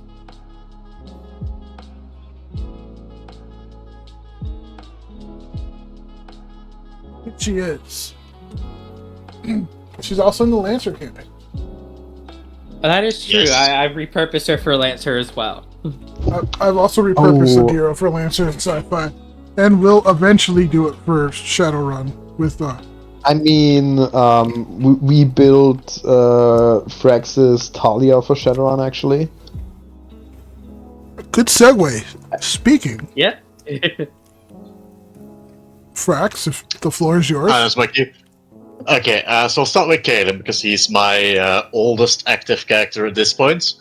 I've actually put together this meme about that before because people have asked about inspiration before. So first of all, basically my DM came to me, person I've known for years at that point, and said, "Hey, it's 2020, shit sucks, let's play D&D." And I'm like, dope, awesome idea. So this is a digital campaign, obviously. And I start thinking, what do I want to play? Because that's where I go first. What do I feel like doing mechanically? So I start going through the things. I see sorcerer, I think, cool. Innate power, magic. I can focus this on fire, really classic, but I don't care, fireball is cool. I've never gotten to cast fireball at that point in D&D. So we go for sorcerer. At that point, my DM tells me, so for the world build, there's these races, and a few of them are very rare or pretty much extinct because there used to be a big god war, and one of those is like Tiefling. Because, demons were on the losing side, they were hunted to hell and back. So naturally, I'm like, hey, I'm playing a charisma class. I put proficiency in deception, and I pick sorcerer Tiefling, with the innate power coming from his demonic bloodline. Well, infernal technically, but in setting, it's same. And then at that point, the DM tells me that someone else is playing a paladin, so I'm like, yes, this is perfect. Also because of that, and because it's 2020 and the world sucks, I'm making the most cinnamon bun good boy out there who is going to get his magic license, who is an absolute sweet bean who wants to be a hero, despite, the world not really liking him. I don't care, he's going for it, and he doesn't take... He has no issue with that. He gets why it's a thing. He's just going for it, and proves that he is good and he can find his place in the world. And I base that on a lot of other similar, young, naive, mage-like characters, like Callum from the Dragon Prince, because I was watching that at the time and I loved that series. Ezra from Star Wars Rebels, very similar vein. Carl Kestis from Jedi Fallen Order. They roughly follow that kind of character arc. So far it's been a blast. Been going through a lot with that game. Caleb has grown a lot as a person. He's still that cinnamon bun, still taunting the paladin with him, because after a while, of course, I hid it at first from the party that he was a tiefling at all. I was playing a human. At some point, I came out, almost got killed by the paladin. Still kind of teasing the paladin with like, "Oh, I know a lot about demon magic," and she just goes, "It's okay, it's good. It's okay, it's good," which is really fun. Because I'm 100% sure he will never actually fall to temptation, but she doesn't know that, so it makes for a fun dynamic. Yeah, but the mechanic first thing basically falls through for most of my characters. Like for my character I play in the Tuesday game, Lena Lysandri, I basically went, Kineticist is cool, I want to play that. I want to play something with dragons, because dragons are cool. So I look at the, especially because I saw in Path Builder that the Battle Zoo dragons at third party was included by default, and it had a really cool half dragon ancestry. So I wanted to choose that. So then I asked myself, why is there a half dragon kineticist? And that quickly led me to the point: she's not a full dragon. Like, she doesn't have the full breath weapon, flight capabilities, whatever it is. But with the metal and fire elements, she can pretend to be. Like, there's a blazing wave fire kineticist ability that's basically a breath attack. So from there, the idea that she wants to make up for not being a complete dragon by getting those powers in other ways. And I still haven't revealed much backstory with that, so that's good. At least I've been pretty open about that. About that bit. Oh, you need to die again so I can give you like a dragon dedication or something.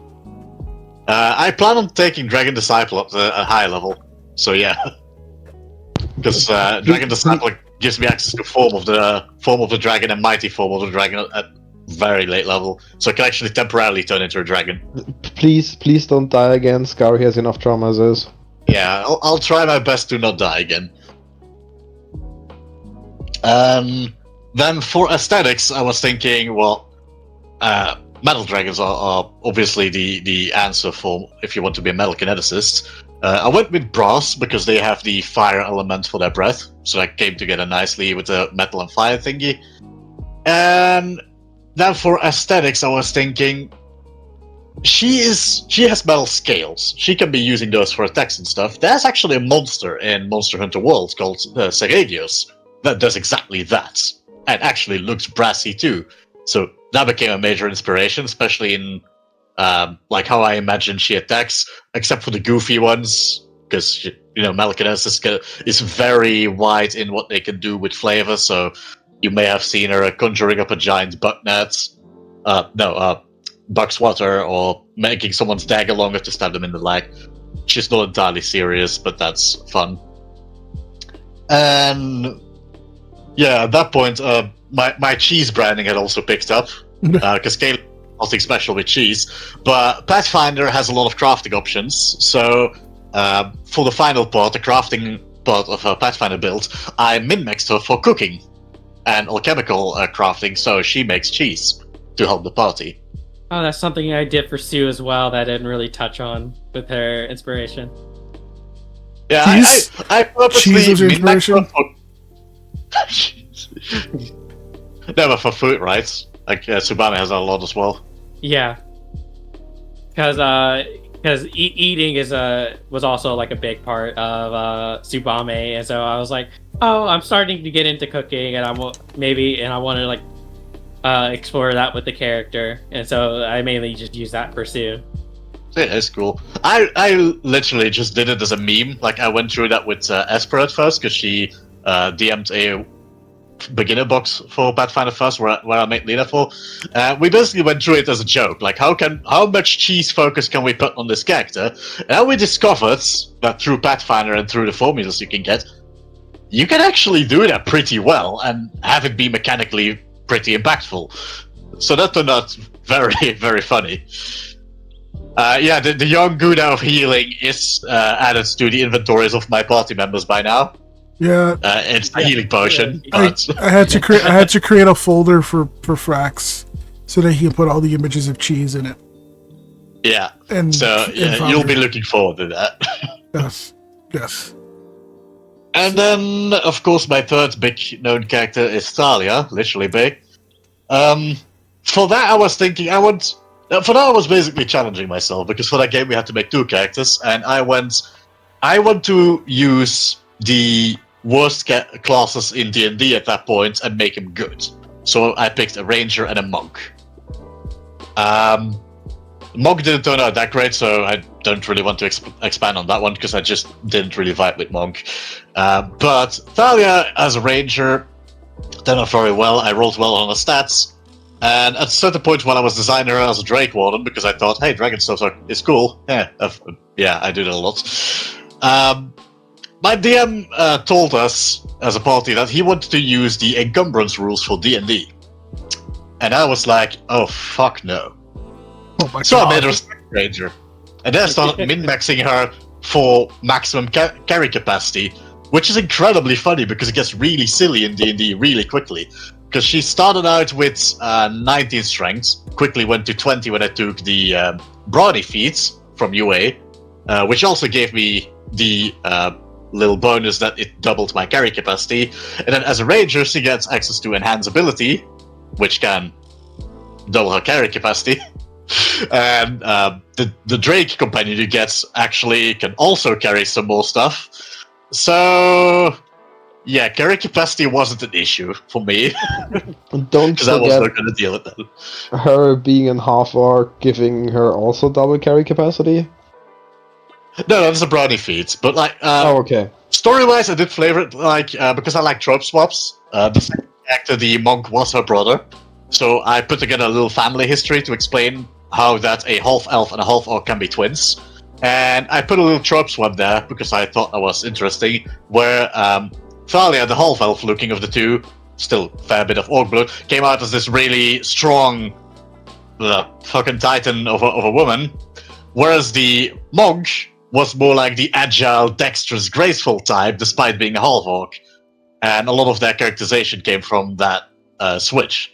Although, actually, her brother didn't have much of an issue with it, but Thalia herself has always been kind of like, I don't feel like I'm a real proper elf, because she is not that graceful. She's actually been improving on that a lot in the current campaign, because she became a follower of Alistray and got into blade singing, so she actually improved on her dexterity and dancing a lot. Which is to say, the stats remain the same, but I roll oddly well for those checks now, so I'm starting to believe.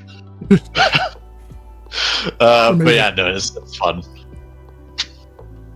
So yeah, TLDR, I really start from the mechanics first, and then try to tie the story around that, or try to challenge myself a bit with it.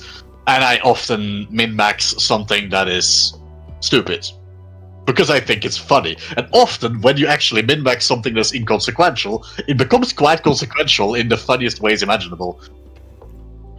Like the maximized carry capacity for Thalia has come in when I provided the party with a month of rations, because I slaughtered a dinosaur and actually could like carry the whole thing home. Oh my God.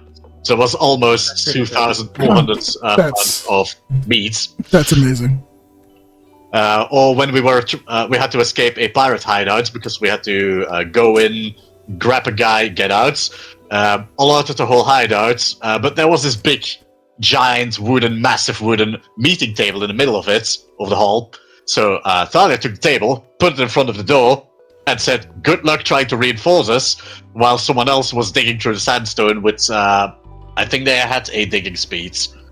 And then we got out, and the pirate reinforcements never got in because they kept failing to check against the 600-pound table.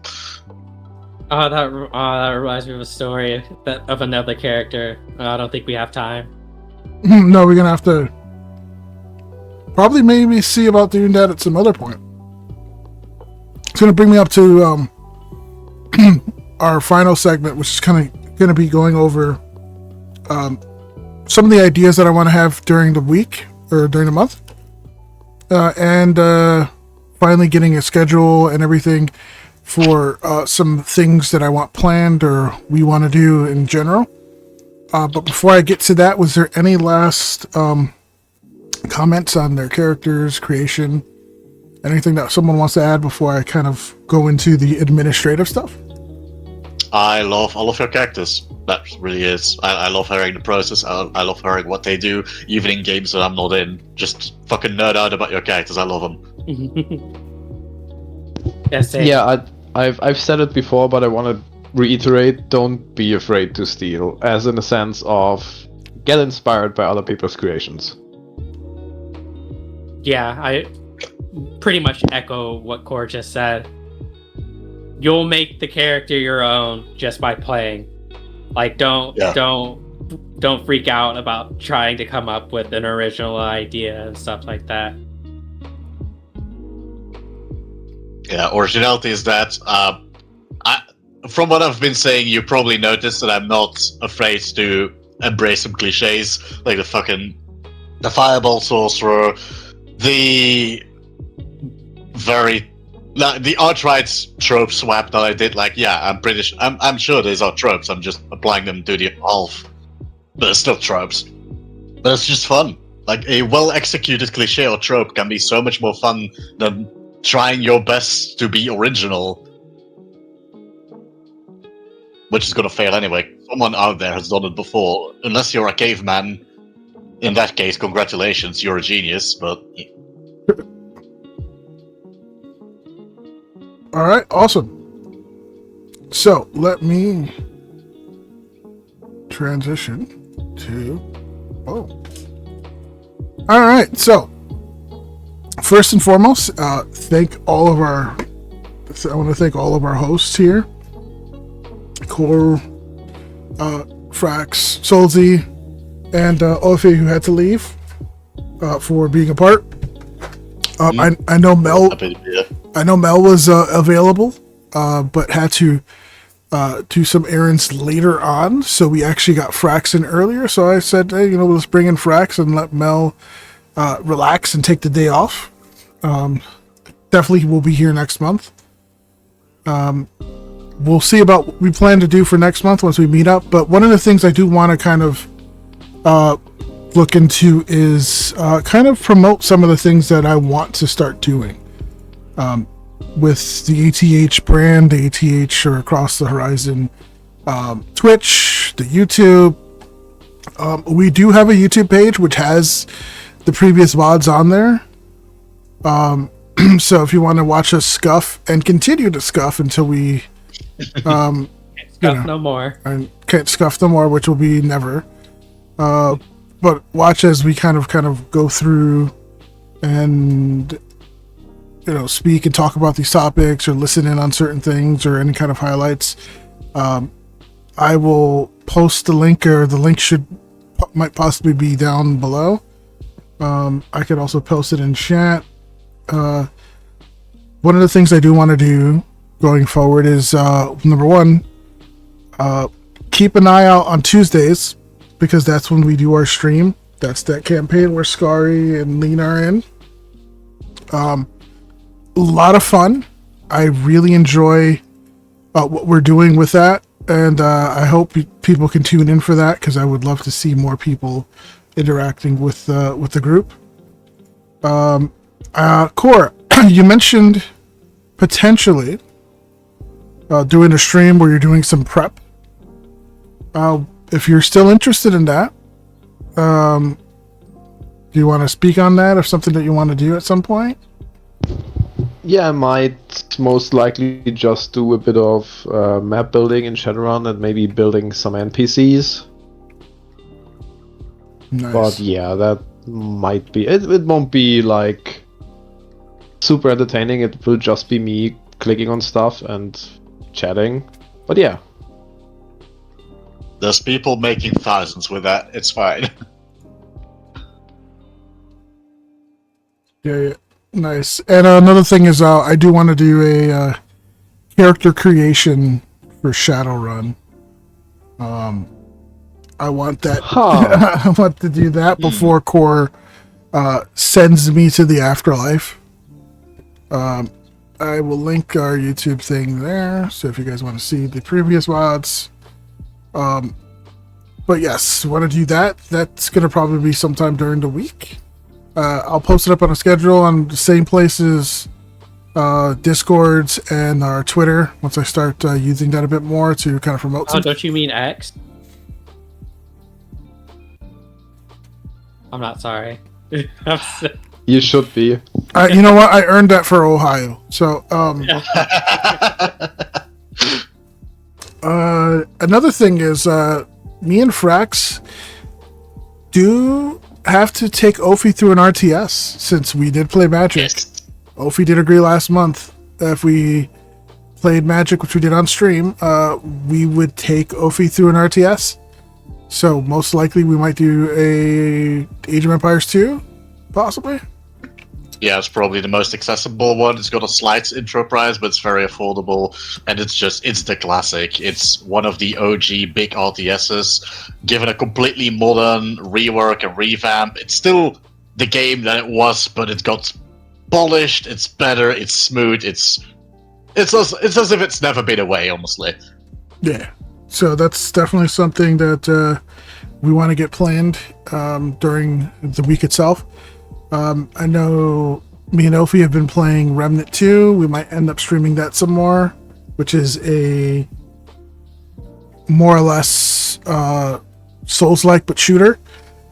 Another thing is Soulzy. I'm gonna scoop you up for one of my prep sessions and kind of go through prep and Foundry and kind of go through that and stream that as well, just to kind of get a little bit of an idea of how I create things. Yeah, that'd be fun. I think it might be I fun. should poke Aztec to be there, so he can see that as well. What was that? I should poke Aztec to be there because he's been trying to get into Foundry, and it's not always as easy. So it might be helpful. Yeah, I'm probably going to do a tutorial on that, use that as a thing. That way people who are new to Foundry can get a general idea of how to do the basics. So that'll be something that I'll start posting, how to create things and whatnot. I think that'll be a lot of fun. And I know, Khor, you had a couple systems that you were talking about, you wanted to talk about. Do you at some point want to do a little bit of a round table on, because we kind of dived into systems on some more obscure character creation concept systems and whatnot, maybe during the month? Is that something that might work out? Yeah, we can do if we find a good spot time wise. Sure. Yeah. I'd also like to pop in for that one just to highlight Panic at the Dojo. Yeah, we didn't get a chance to get to it because we rambled on every single class on two of the main game systems that have so many classes. So and on top of that, we were meant to also get into video game character creators that we might be able to do sometime during the month as well. yeah, I mean, that would be fun. we did touch base on Fallout, and so the Bethesda games are definitely one of the character creators that are some of the most fun to mess with. So, especially with mods and all that. Of course, I'm going to bring mods into this. So, Yeah, but mods do expand it tremendously. Because Skyrim with mods is amazing to make characters. Same with Baldur's Gate 3 with mods. mhm. The Souls games are always fun to make abominations in. Oh, yeah, and there was that news about the Bloodborne. Someone is just saying, screw it, we'll make our own for like a remake. And Let's go. so since Sony's not doing it, someone's like, I'll just do it myself. So Thanos meme, let's go. we'll see what happens with that. All right, so definitely been a lot of fun. It's been 4 hours and 20 minutes of just gushing over basically just systems, each other's company, and watching furries breakdance on YouTube as they hack into Disney. So Oh, that was so good.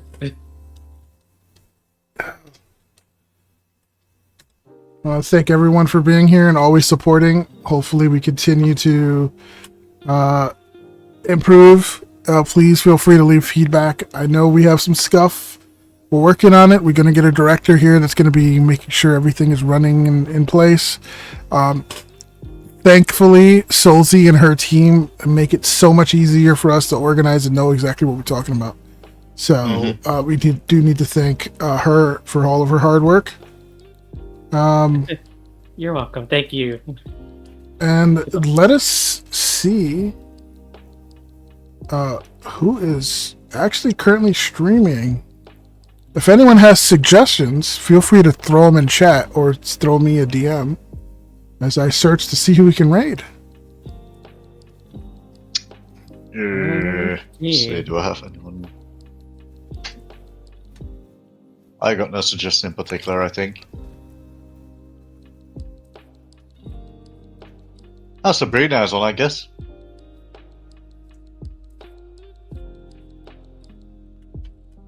Which one is that one? Scissor Runner.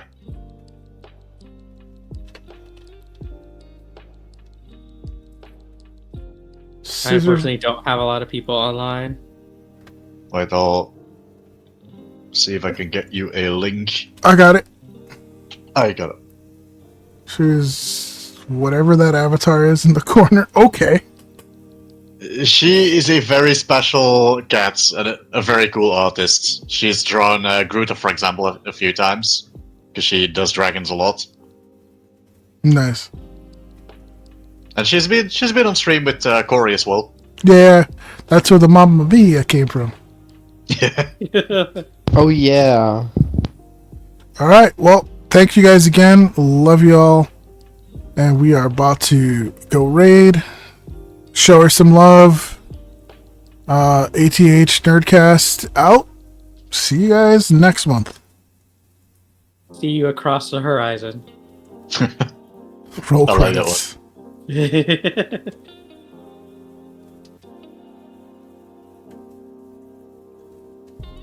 It's a Furby It was avatar. working. Also, hi, welcome in, Raiders. Net Raid, ADH Nerdcast, welcome in, everyone. Wait, let me give you a shout out. You came at the what?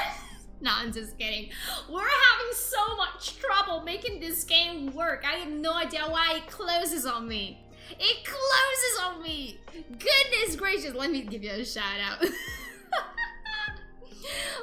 in, Nerdcast. Welcome in. How you doing? Yo, how was your stream? Welcome in, Raiders. Sorry for the lack of everything right now on the screen at the moment. Security alert! Security Oh. alert!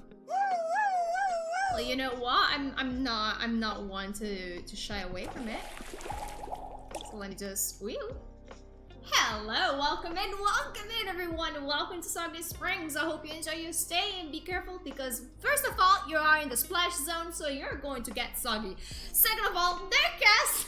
First of all, thank you for the raid. Second of all, thank you for the follow. And of course, if you need to raid and fade, don't you worry about a thing, you know. If you're sleepy, go eat. If you're hungry, go take a bite. If you need to use a toilet, go piss, girl. You know, the triptych. Trifecta, the three things, maximum. We are all united in SOG. In SOG we In trust. SOG we trust. We're having a little bit of a problem right now trying to make Conarium work with my PC because I actually did try it out before streaming because I was setting up like the camera, checking if it would like pick it up, and it did. And I did not notice that it would shut down immediately. So you know, you're my Furby. Nah! Also, did I miss anything else in? I'm sorry about that. Nerdcast, how was your stream? What were you doing? I only got 17 minutes. I'm sorry, Mouse. If they were very good 17 minutes. Don't you worry, there's gonna be more Furbies in the future because someone at 10 p.m., so it's kind of like less than an hour, is going to win a Furby model. So yeah, you know. Oh, you're using